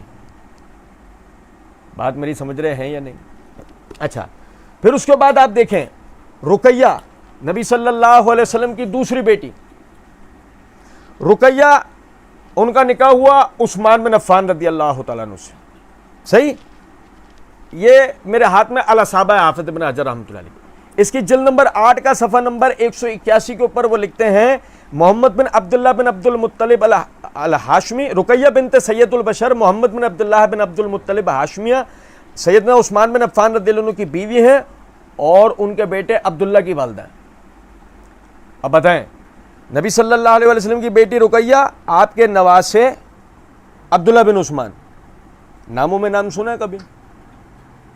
بھائی نواز حسن کا ذکر، نواز حسین کا ذکر تو ہو گیا، نواز عبداللہ بن عثمان کا ذکر ہوا ہے؟ نواز عبداللہ بن عثمان کا ذکر ہوا، میں ذکر ہی نہیں۔ اور سمجھیں ذرا بات کو، رقیہ کا انتقال ہوا، رقیہ کے انتقال کے بعد نبی صلی اللہ علیہ وسلم نے اپنی بیٹی کا نکاح ام کلثوم، دوسری بیٹی کا نکاح کیا عثمان سے۔ یہ میرے ہاتھ میں اسد الغابہ ہے، اسد الغابہ کی جلد نمبر 2 کا صفحہ نمبر 517 پر لکھا ہوا ہے کہ جب رقیہ کی وفات ہو گئی تو نبی صلی اللہ علیہ وسلم نے ام کلثوم کا نکاح ان کے ساتھ کیا اور پھر ام کلثوم کا انتقال ہو گیا۔ جب ام کلثوم کا انتقال ہوا تو نبی صلی اللہ علیہ وسلم نے فرمایا اگر میری کوئی تیسری بیٹی بھی ہوتی میں اس سے تیرا نکاح کر دیتا۔ علی کو تو فضیلت حاصل ہے ہی داماد رسول ہونے کی، جو دوہرے داماد رسول ہیں عثمان۔ آپ سمجھو ذرا بات کو، داماد رسول اگر علی ہیں، ٹھیک ہے، آپ ان کے بارے میں صرف ذکر کرتے ہو تو خیر کے ساتھ کرتے ہو، جو دوہرے داماد عثمان ان کا ذکر کرتے ہو تو ان کی تنقیص کرتے ہو، یہ کون سا طریقہ ہے؟ اور انشاءاللہ اللہ ہمیں توفیق دے گا، ہم آگے پڑھیں گے۔ یہ جو ڈھکوسلہ دیا جاتا ہے نا کہ ہم تو تاریخ بتا رہے ہیں، وہ تاریخ جو صحیح احادیث کی کتابوں میں موجود ہے، ہم تو تاریخ بتا رہے ہیں۔ آپ ذرا سمجھو اس بات کو، یقین کریں کہ جو آدمی اسکول پڑھا ہوگا وہ میری بات کو اچھی طریقے سے سمجھ لے گا، جو اسکول کالج گیا ہوگا وہ میری بات کو اچھی طریقے سے سمجھے گا۔ کیا ایسی بات ہے کہ بایولوجی ہمیں 4تھی کلاس میں نہیں پڑھائی جاتی؟ بھائی میرے توجہ کر رہے ہیں میری بات پر یا نہیں کر رہے؟ کیا ایسی وجہ ہے کہ ہمیں الجبرا 5ویں کلاس میں نہیں پڑھائی جاتی؟ اور کیا ایسی وجہ ہے کہ پہلی سے لے کے میٹرک تک کے بچوں کو ایک میدان میں بٹھا کے نہیں پڑھایا جاتا؟ کیا وجہ ہے؟ توجہ کر رہے ہیں میری بات پہ نہیں؟ مسئلہ یہ ہے کہ اگر پہلی سے لے کے میٹرک تک کے بچوں کو ایک میدان میں بٹھا کر پڑھایا جائے تو آپ انہیں پڑھاؤ گے کیا؟ اگر مثال کے طور پہ آپ انہیں الجبرا یا بایولوجی پڑھاؤ گے تو ان کی الجبرا کے اصولیات یا بایولوجی کے جو مبادیات ہیں ان کو سمجھنے کے لیے دماغ بنا ہے، ان کے اصولیات کو سمجھنے کے لیے بھی ان کا دماغ اتنا بالغ نہیں ہوا ہے۔ اچھا، اب جب آپ نے یوٹیوب کے اوپر ایک ویڈیو بنا کر ڈالی، آپ کہہ رہے ہو کہ میں بتا رہا ہوں تاریخ، آپ اس میں جمل اور صفین و کربلا کے نام پر، آپ اس میں عثمان یا معاویہ کے نام پر، آپ اس میں کسی بھی نام پر جب تنقیص کے پہلو کو بیان کرنا شروع کرتے ہیں تو آپ کو سننے والے ایک میدان میں موجود پہلی کلاس سے لے کے میٹرک تک کے سب ہیں، یہ الگ الگ کلاسز دے رہے ہیں آپ سب کو۔ وہ ہیں ہمارے پاس، معذرت کے ساتھ، وہ ہیں ہمارے پاس جو اکبر شاہ نجیب آبادی کی تاریخ اسلام ایم فل کے اندر پڑھ کے آئے اور سمجھے کہ اسلامی تاریخ کی اگر کوئی جامع ترین کتاب ہے تو وہ یہ ہے۔ اور وہ بھی ہیں ہمارے پاس کہ جو بخاری مسلم کی روایات کو احادیث بنا دیتے ہیں۔ یاد رکھیے گا، انشاءاللہ اللہ ہمیں آگے توفیق دے گا، ہم پورے اس موضوع کے حوالے سے آپ کے آگے میں پوری تفصیلات رکھوں گا۔ حدیث نبی صلی اللہ علیہ وسلم کی طرف سند صحیح بمتصل سے منسوب قول، فعل اور تقریر کو کہتے ہیں۔ حدیث رسول اللہ صلی اللہ علیہ وسلم کی طرف منسوب سند صحیح بمتصل سے قول، فعل اور تقریر کو کہتے ہیں۔ اگر نبی صلی اللہ علیہ وسلم کی طرف منسوب سند صحیح بمتصل سے حدیث یعنی قول، فعل اور تقریر نہ ہو، بلکہ کسی صحابی کا قول، فعل یا تقریر ہو، کسی تابعی کا قول، فعل یا تقریر ہو، کسی راوی کی رائے ہو، بتایا ہو بخاری نے، بتایا ہو مسلم نے، یا بتایا ہو اکبر شاہ نجیب آبادی نے، وہ حدیث بنے گا؟ تو یہ ڈھکوسلا دینا کہ میں تو بخاری مسلم سے احادیث سنا رہا ہوں، یہ ڈھکوسلے میں نہیں آنا چاہیے۔ بھائی میرے بات کو آپ سمجھ رہے ہیں یا نہیں؟ آپ دیکھیں عثمان رضی اللہ تعالیٰ عنہ کا نبی صلی اللہ علیہ وسلم سے دوہرا رشتہ ہے۔ آپ نبی صلی اللہ علیہ وسلم کے دوہرے داماد، بیٹی رقیہ بیٹی ام کلثوم کے شوہر، نہ بیٹی رقیہ کا ذکر نہ بیٹی ام کلثوم کا ذکر۔ بتائیے مجھے یہاں سے بات آگے لے آنے سے پہلے یاد دلاتا چلوں، ہم پڑھ کیا رہے ہیں اس حدیث کی تشریح، اللہم ہؤلائی اہل بیتی، اے اللہ یہ میرے گھر والے ہیں۔ تو چادر کے اندر رقیہ ہیں، چادر میں ام کلثوم ہیں، اور آگے سنو، یہ میرے ہاتھ میں الاصابہ ہے، حافظ ابن حجر رحمۃ اللہ علیہ کی، اس کی جلد نمبر 8 کا صفحہ نمبر 211 کے اوپر وہ لکھتے ہیں، یعنی زینب نبی صلی اللہ علیہ وآلہ وسلم کی، یہ مستدرک میں، یہ مستدرک کی جلد نمبر 5 کا صفحہ نمبر 502 ہے۔ یہ امام حاکم نے ابو العاص بن ربی کے حوالے سے لکھا ہے حدیث نمبر 6693 پہ کہ ابراہیم بن اسحاق حربی کہتے ہیں ابو العاص بن ربی رسول اللہ صلی اللہ علیہ وسلم کی صاحبزادی کے شوہر ہیں اور اپنی زوجہ کی خالہ کے بیٹے ہیں، اپنی زوجہ کی خالہ کے بیٹے ہیں۔ ابو العاص بن ربی کون؟ ابو العاص بن ربی کون ہیں؟ نبی صلی اللہ علیہ وسلم کے تیسرے داماد، اور آپ کے رشتے میں خدیجۃ الکبریٰ رضی اللہ تعالیٰ عنہ کے بھائی لگتے ہیں۔ بھائی کس کے ہیں؟ آپ کی پہلی بیوی خدیجۃ الکبریٰ کے رشتے میں بھائی لگتے ہیں۔ اور دیکھیں ان کی والدہ کا نام ہے حالہ بنت خویلد، خدیجہ رضی اللہ تعالیٰ عنہ کی بہن۔ اچھا پھر وہ کہتے ہیں کہ نبی صلی اللہ علیہ وسلم کی بیٹی زینب کا نکاح یعنی ابو العاص بن ربی سے ہوا، نبی صلی اللہ علیہ وسلم کی بیٹی زینب کا نکاح ابو العاص بن ربی سے ہوا، اور ان سے ان کے لڑکے علی بن ابی العاص پیدا ہوئے۔ ان سے ان کے لڑکے کون پیدا ہوئے؟ علی بن ابی العاص، اور دوسری ان کی بہن پیدا ہوئی امامہ بنت ابی العاص۔ نبی صلی اللہ علیہ وسلم کے نواسے علی بن ابی العاص، نبی صلی اللہ علیہ وسلم کے نواسے علی بن ابی العاص، اور نبی صلی اللہ علیہ وسلم کی نواسی امامہ بنت ابی العاص۔ نام بھی سنا ہے کبھی؟ نام بھی سنا کبھی؟ نہیں۔ اللہم ہؤلاء اہل بیتی، اے اللہ یہ میرے گھر والے ہیں۔ تو اس چادر کے اندر علی بن ابی العاص ہیں، اس چادر کے اندر امامہ بنت ابی العاص ہیں، تو کیا یہ اہل بیت ہیں؟ چھوڑو نا، دیگر کو چھوڑو، ازواج کی بحث نہیں ہے، آپ کی اولاد نواسوں نواسیوں کی بحث ہے، یہ ہے نہیں ہے؟ ہاں ہے، چادر میں تو نہیں ہے۔ اگر یہ چادر میں نہ ہو کر اہل بیت ہو سکتے ہیں تو نبی صلی اللہ علیہ وسلم کے ازواج وہ کیوں نہیں ہو سکتے؟ آپ مجھے بتائیں۔ اچھا جی، پھر اس کے بعد یہ دیکھیں، امامہ نبی صلی اللہ علیہ وسلم کی نواسی۔ ہمارے ہاں یار یہ ایک بات سمجھیے گا، یہ والی جو میں کرنے لگا ہوں، ہم علی کے فضائل کے منکر نہیں، ہم فاطمۃ الزہرا کے فضائل کے منکر نہیں، ہم حسن و حسین کے فضائل کے منکر نہیں، اور آپ مخاطب جو بھی یہ ویڈیو دیکھ رہا ہے، آپ مخاطب علی، فاطمہ، حسن اور حسین کے فضائل و مناقب سے جاہل نہیں ہیں۔ ہم منکر نہیں ہیں اور آپ جاہل نہیں ہیں۔ کوئی کہنے والا یہ کہہ نہ دے بات علی، فاطمہ، حسن حسین کی فضیلت نہیں بتائی، وہ الگ سے الحمدللہ ہماری ویڈیوز موجود ہیں، سب کے فضائل بیان ہو چکے ہیں، اللہ کا بڑا کرم ہے۔ لیکن میں ایک نقطہ بتانا چاہ رہا ہوں، ذرا سمجھیے گا بات کو۔ ہم تو شروع میں یہ بات آپ کے سامنے میں نے عرض کر دی ہے کہ اہل بیت کے فضائل کا کوئی منکر ہو تو ہم فضائل اسے بتائیں نا۔ اہل بیت کے کوئی فضائل کا اگر منکر ہو ہم انہیں فضائل بتائیں۔ ہاں سمجھو ذرا بات کو، ایک چیز بڑی غور طلب ہے، ان فضائل کے اذکار کے درمیان میں کیا ہوا ہے سمجھو۔ حسین کے لیے نبی صلی اللہ علیہ وسلم نے سجدہ دراز کیا، ایسی کوئی روایت موجود، صحیح سند سے ایسی کوئی روایت موجود نہیں ہے۔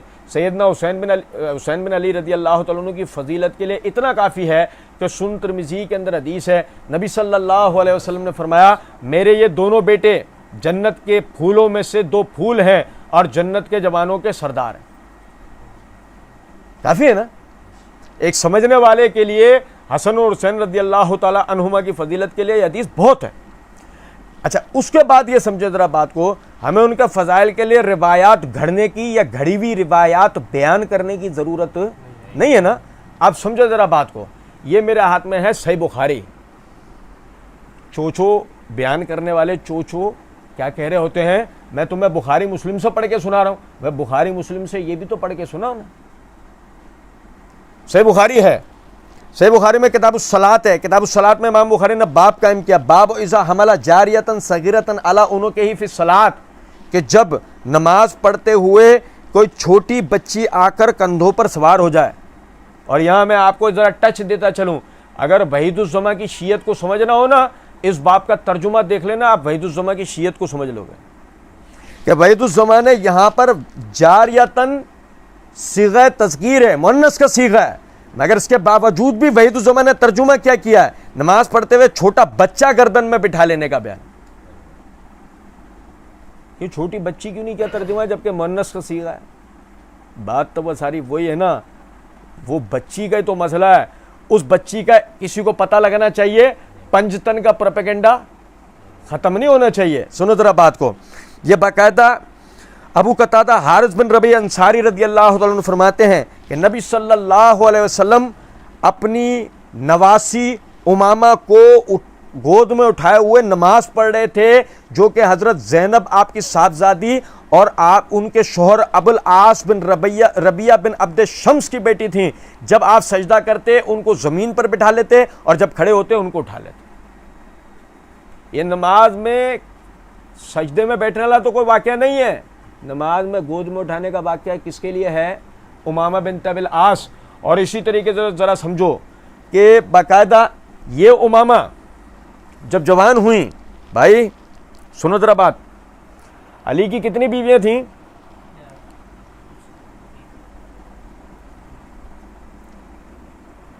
سنا ہے کبھی؟ سنا علی کی کتنی بیویاں تھیں؟ ہم نے تو فاطمہ کا ذکر سنا ہے نا. ہاں یہ بات اپنی جگہ ہے کہ فاطمہ رضی اللہ تعالیٰ عنہا کی زندگی میں علی بن ابی طالب رضی اللہ تعالیٰ عنہ نے کوئی اور نکاح نہیں کیا, لیکن آپ کے انتقال کے بعد نکاح کیے ہیں, اور دوسرے تمام نکاح چھوڑ دیتے ہیں. پہلی ویڈیو کافی طویل ہو گئے, درس کافی طویل. اچھا یہ میرے ہاتھ کے اندر جو نا اسد الغابہ ہے, اس کی جلد نمبر 3 کا صفحہ نمبر ہے 764. یہاں لکھا ہے کہ جب یہ امامہ بنت ابی العاص, یہ امامہ ابو العاص کی بیٹی, یہ امامہ جب جوان ہوئی تو فاطمہ رضی اللہ تعالیٰ عنہ کی وفات کے بعد سیدنا علی بن ابی طالب رضی اللہ تعالیٰ عنہ نے ان سے نکاح کر لیا, کیونکہ فاطمہ رضی اللہ تعالیٰ عنہ نے اپنے انتقال سے پہلے ان سے نکاح کرنے کی وصیت کی تھی.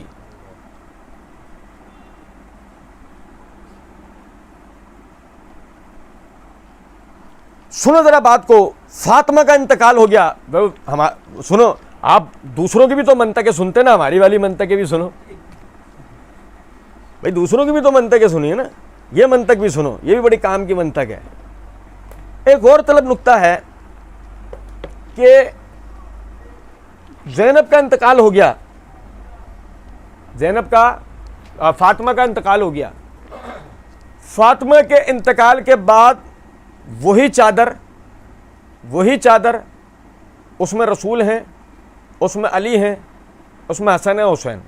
رسول کا بھی انتقال ہو گیا ہے, وہی چادر ہے, علی ہیں, حسن اور حسین ہیں. علی کا نکاح ہو چکا ہے. اب اس چادر میں گنی کون جائیں گی؟ اس چادر میں گنی کون جائیں گی؟ امامہ. تو پھر پنجتن تو نہیں ہے. بیوی اگر کسی اور کی ہو تو بات سمجھ میں آتی ہے, بیوی بھی کس کی ہے؟ علی کی. اگر آدمی کا ڈوب کے مرنے کا پروگرام نہ ہونا تو وہ اس بات کو ضرور سمجھے گا. ایک تو نہیں کہ آدمی کا ڈوب کے مرنے کا پروگرام ہے کہ اب زندگی کتنی بچی ہے, اب تو جا کے خودکشی کرنی ہے, اب تسلیم کرنے کا فائدہ بھی کیا.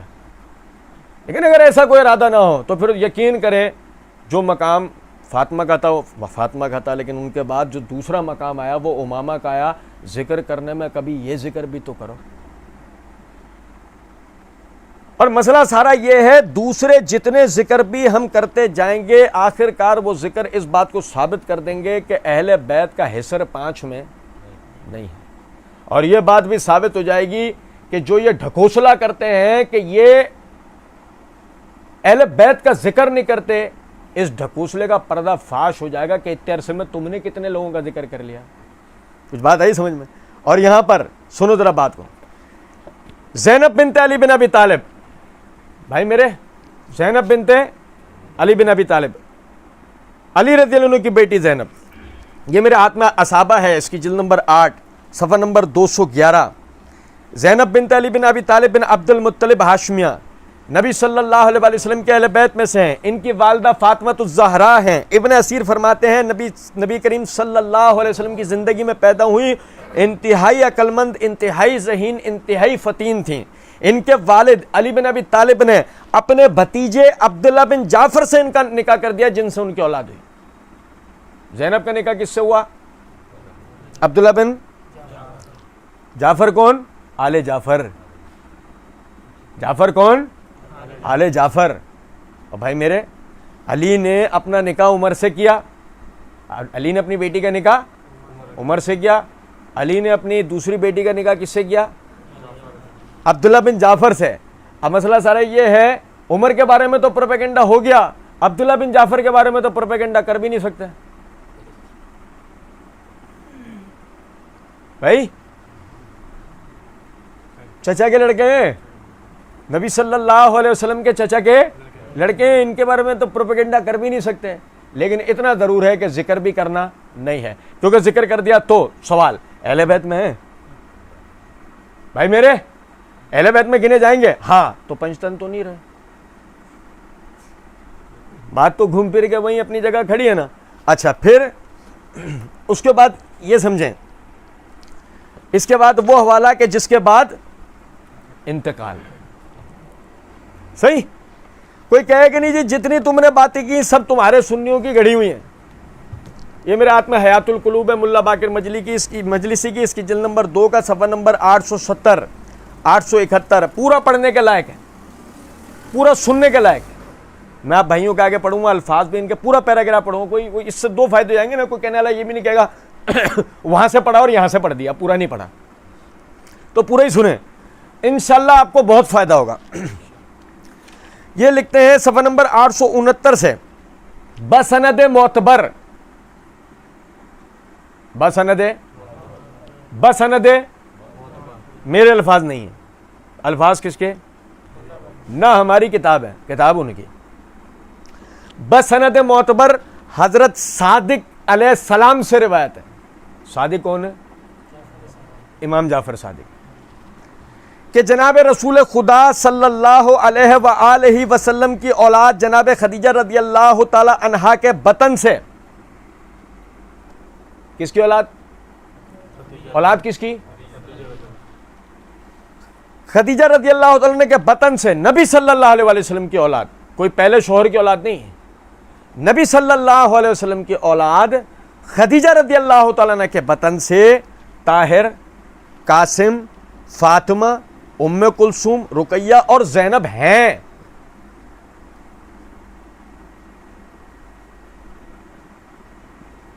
آپ سمجھو میری بات، کیا ہے کہ بات تھوڑی سی نا باریک ہے، لیکن اگر یہ سمجھ لو گے تو زندگی بھر انشاءاللہ یہ بات کام آئے گی۔ سنو، وہ کہتے ہیں کہ نبی صلی اللہ علیہ وسلم کی اولاد خدیجۃ الکبریٰ کے بطن سے طاہر، گنو انگلیوں پہ گنو، طاہر، قاسم، فاطمہ، ام کلثوم، رقیہ اور زینب ہیں۔ میں یہاں اپنا ایک حاشیہ دے رہا ہوں، یہ ان کی عبارت نہیں ہے، میں ایک آپ کو لقمہ دے رہا ہوں، سنتے چلو۔ طاہر قاسم کا انتقال ہو گیا، طاہر قاسم کا، فاطمہ، ام کلثوم، رقیہ اور زینب، 4 ہیں، یہ 4 ہیں، اور رسول کی بیٹی ہیں اور خدیجہ سے پیدا ہوئی ہیں، تو پنجتن 5 کیسے ہوں گے؟ کیونکہ اس میں ابھی رسول اللہ صلی اللہ علیہ وسلم کو ایڈ کریں گے تو 5 ہوگا، اور علی کو ایڈ کریں گے تو ابھی حسن اور حسین باقی ہیں، ابھی حسن اور حسین باقی ہیں، اور میں تو جان بوجھ کے نہیں بولا، حسن اور حسین کے تو ایک اور بھائی بھی ہیں محسن. حافظ ابن کثیر رحمۃ اللہ علیہ البدایہ والنہایہ کے اندر کہتے ہیں 6 مہینے کہتے جب، یعنی 6 مہینے حمل کہتے جب انتقال ہو گیا تھا. ان کا تو میں نے ذکر نہیں کیا کہ بھائی وہ چلو چھوڑو، ان کا تو بچپن میں انتقال ہو گیا، کہنے لگا کہے گا ان کا انتقال ہو گیا، آپ ذکر بھی کیوں کر رہے ہیں؟ ہم تو صرف یہ بات کرنا چاہ رہے ہیں کہ اہل بیت کا صحیح ذکر بھی ہمارے پاس ہی ملے گا انشاءاللہ. تمہارے پاس صرف وہ 5 کا پروپیگنڈا ملے گا، صرف 5 کا پروپیگنڈا، جس سے دوسرے اہل بیت کی عزت اور تکریم میں کمی آتی ہے. سنا آگے، وہ کہتے ہیں فاطمہ کا نکاح حضرت امیر المومنین علیہ السلام سے کیا. امیر المومنین علی علیہ السلام ہے. زینب کو ابو العاص بن ربیع سے تزویج کیا جو بنو امیہ سے تھا. کیا ہوا؟ جوان ہو کر ابھی آیا نہیں دماغ کچھ. بنو امیہ سا نہیں لگ رہا بھائی میرے. کیا بولا گیا؟ کہتے ہیں کہ زینب کو ابو العاص بن ربیع سے تزویج کیا جو بنو امیہ اتنے برے تھے. بنو امیہ اتنے برے تھے کہ جتنے یار لوگوں نے بتایا، کیونکہ نبی نے بنو امیہ میں اپنی بیٹی دی ہیں. او بھائی میرے، کتاب کس کی اور سند کیا ہے؟ بس سند معتبر، بس سند معتبر. ابو العاص بن ربیع کا نکاح کی جو کہ بنو امیہ سے تھے، ان کا نکاح کیا زینب سے. اور ام کلثوم کا نکاح عثمان بن عفان سے کیا. ام کلثوم کا نکاح عثمان بن عفان سے کیا، اور وہ قبل اس سے کہ ان کے گھر جائیں رحمت الہی سے واصل ہو گئیں. ان کے بعد حضرت رقیہ کو ان سے تزویج فرمایا. جو تفصیلات ہم سنی کتابوں میں پڑھ رہے تھے، ٹھیک ہے. اور حضرت نے حضرت کے دوسرے بیٹے ابراہیم مدینے میں ماریہ قبطیہ سے متولد ہوئے. بھائی میرے صحیح. ابن پافیہ نے بسند معتبر انہی حضرت سے روایت کی ہے کہ حضرت صلی اللہ علیہ وسلم کی اولاد میں سے جناب خدیجہ کے شکم سے قاسم اور طاہر، ام کلثوم، رقیہ، زینب اور فاطمہ الزہرا پیدا ہوئی، اور جناب طاہر کا نام عبداللہ تھا. جناب فاطمہ کو حضرت نے امیر المومنین سے تزویج فرمایا. زینب کو ابو العاص بن ربیع سے، وہ بنو امیہ میں سے تھا، اور ام کلثوم کو عثمان بن عفان سے تزویج کیا، اور وہ قبل اس سے کہ ان کے گھر جائیں رحلت کر گئے. پھر جناب رسول خدا صلی اللہ علیہ وسلم جنگ بدر کے لیے گئے تو رقیہ کو ان سے تزویج فرمایا. یہ ہو گئی ساری تفصیل. اب اس کے بعد کہتے ہیں کہ پھر مدینے میں پھر ان سے عبداللہ پیدا ہوئے رقیہ سے، اور بچپنی میں ان کا انتقال ہو گیا. اور رقیہ کی وفات مدینے ہوئی جبکہ جنگ بدر جب جنگ بدر ہوئی تھی. تیسری بیٹی ام کلثوم تھی. رقیہ کے بعد ان کی شادی عثمان سے ہوئی، اور وہ کہتے ہیں کہ وہ 7 ہجری میں انتقال کر گئیں. یہ نبی صلی اللہ علیہ وآلہ وسلم کی بیٹیاں جو کہ آپ ہی کی بیٹیاں تھیں، اور آپ کے داماد، ان کا سب کا ذکر ہو گیا کس سے؟ شیعہ کتاب سے. اور اس کے بعد ذرا آگے سمجھیں. اللہ کی قسم نبی صلی اللہ علیہ وسلم کائنات کے سب سے بہادر، شجاع، سب سے غیرت مند انسان ہیں. آپ کی بہادری، شجاعت اور آپ کی غیرت تک کوئی آدمی کبھی پہنچ سکتا نہیں. آپ اور یہ سمجھیں بے لوثی آپ میں کمال کی تھی، بڑے بے لوث تھے آپ. کسی سے کوئی غرض اور مقصد آپ کو ہوتا تھا؟ آپ کا صرف ایک غرض اور مقصد تھا، اللہ مجھ سے راضی ہو، بس بات ختم. اللہم بالرفیق الاعلیٰ. آخری وقت میں آپ کی زبان سے جو جملہ نکل رہا تھا وہ اللہم بالرفیق الاعلیٰ. اے اللہ تو اپنے پاس بلند ترین درجہ دے دے. بس یہ آپ کی سب سے ساری زندگی کی محنت کا حاصل آپ کا یہ ایک جملہ، ایک دعا ہے. ٹھیک ہے. کوئی کہنے والا چوچو یہ کہہ نہیں سکتا کہ نبی صلی اللہ علیہ وسلم نے فلاں سے خوف کھا کے یا فلاں کو نہ سمجھ کے یا فلاں کا یوں یا فلاں کا وہ. نبی صلی اللہ علیہ وسلم سے زیادہ سمجھدار بھی کوئی اس دنیا میں گزرا نہیں. یہ میرے ہاتھ میں مستدرک حاکم ہے، اس کی جلد نمبر 5 کا صفحہ نمبر 595، حدیث نمبر ہے 6859. یہاں سے سنو گے، کان سے نہیں، یہاں سے سنو گے سمجھ میں آئے گی بات، اور بڑی کام آئے گی بات. سنو، نبی صلی اللہ علیہ وآلہ وسلم فرماتے ہیں ما انا ازوج بناتی، ما انا ازوج بناتی، میں اپنی بیٹیوں کے نکاح نہیں کرتا، میں اپنی بیٹیوں کے نکاح. وَلَكِنَّ اللَّهَ تَعَالَى يُزَوِّجُهُنَّ، لیکن اللہ رب العزت ان کے نکاح کرواتا ہے۔ اب بھائی میرے بھائی ہو گیا انتقال،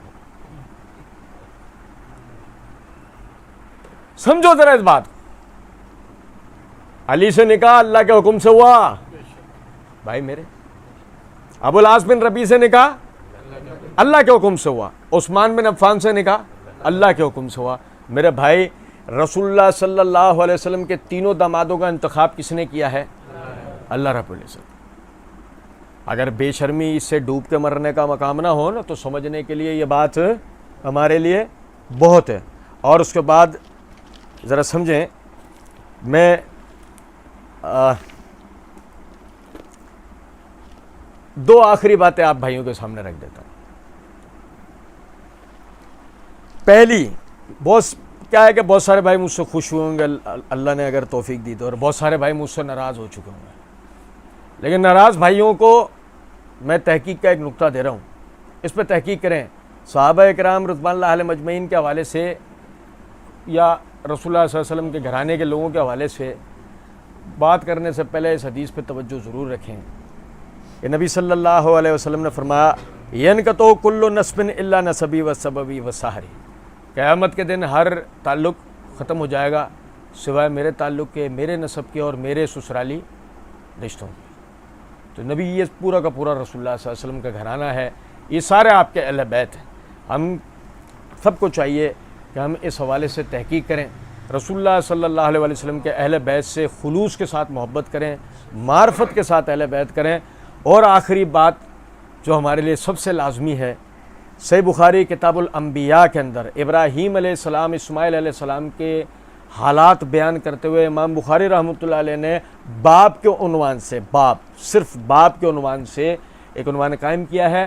اس کے تحت جو یعنی آپ دیکھتے ہوئے چلیں گے، چوتھی، پانچویں یا ساتویں، آٹھویں حدیث یہ ہوگی کہ نبی صلی اللہ علیہ وسلم نے سے صحابہ سوال کرتے ہیں، اے اللہ کے رسول صلی اللہ علیہ وسلم، ہم آپ کے اہل بیت پر درود کس طریقے سے پڑھیں؟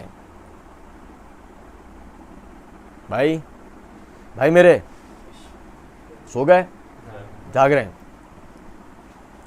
نبی صلی اللہ علیہ وسلم سے درخواست کیا کر رہا ہے کہ اللہ نے ہم پر حکم اتارا ہے کہ اللہ اور اس کے فرشتے محمد صلی اللہ علیہ وسلم پر درود و سلام بھیجتے ہیں، اس لیے اے ایمان والو تم بھی آپ صلی اللہ علیہ وسلم پہ خوب درود و سلام بھیجو۔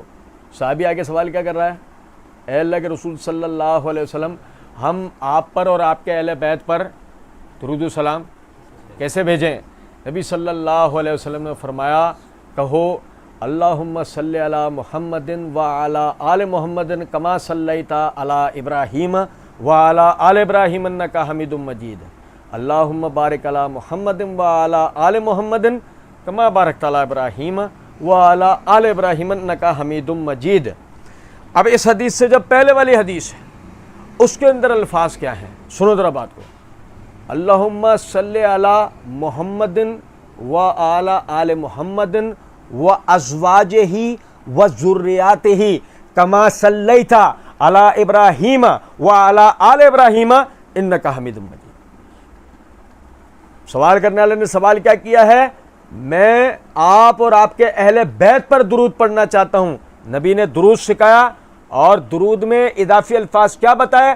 اللہم صلی علی محمد وعلی آل محمد علی ازواجہ وذریاتہ، اے اللہ سلامتی نازل کر محمد صلی اللہ علیہ وسلم پر، آپ کے اہل بیت پر، آپ کی بیویوں پر، آپ کے اولادوں پر۔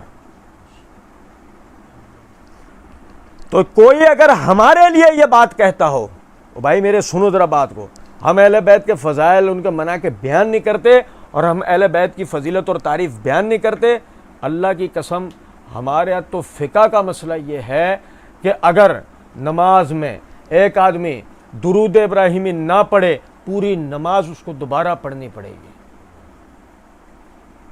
اگر کوئی آدمی اپنی نماز کے اختتام پر اللہم صلی علی محمد وعلی آل محمد کما صلیت علی ابراہیم وعلی آل ابراہیم انک حمید مجید، اللہم بارک علی محمد وعلی آل محمد کما بارکت علی ابراہیم وعلی آل ابراہیم انک حمید مجید، یہ الفاظ اپنی نماز کے آخر میں نہ کہے، اس کی نماز نہیں ہوگی، اس کو دوبارہ سے نماز پڑھنی پڑے گی۔ ہمارا تو مسئلہ اہل حدیثوں کا اللہ کے کرم سے یہ ہے۔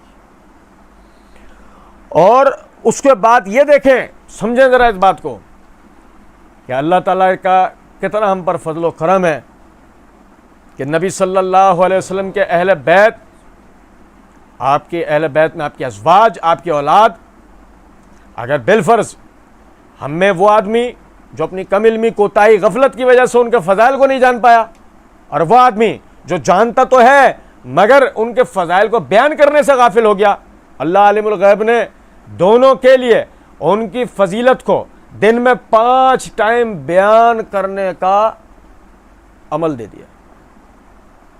نماز پڑھو گے، درود پڑھو گے تو رسول کے گھرانے والوں پر خود ہی سلامتیاں اور برکتوں کی دعا کرو گے، ان کی تعریف کرو گے۔ اللہ رب العزت صحیح معنوں میں نبی صلی اللہ علیہ وسلم کے اہل بیت سے محبت کرنے کی، ان کی عزتوں کو، ان کی حرمتوں کو سمجھنے کی اور ان کی تعلیمات پر عمل کرنے کی توفیق عطا فرمائے۔ آپ تمام بھائیوں سے درخواست ہے، انشاءاللہ آئندہ جو اسی سلسلے کا جو ہمارا اگلا درس ہے کہ صحابہ کرام رضوان اللہ علیہم اجمعین کی اس دین کے اندر ضرورت اور اہمیت، کہ اس دین کو صحابہ کی ضرورت ہے، تو اس عنوان سے انشاءاللہ جو ہے اگلا وہ درس ہوگا۔ سب بھائی کوشش کر کے جلدی پہنچنے کی کوشش کیجیے گا اور اللہ رب العزت سے توفیق مانگیے گا۔ اللہ رب العزت ہر حال میں اور ہمیشہ حق بات بیان کرنے کی اور اس پر عمل کرنے کی توفیق عطا فرمائے۔ وما علینا الا البلاغ۔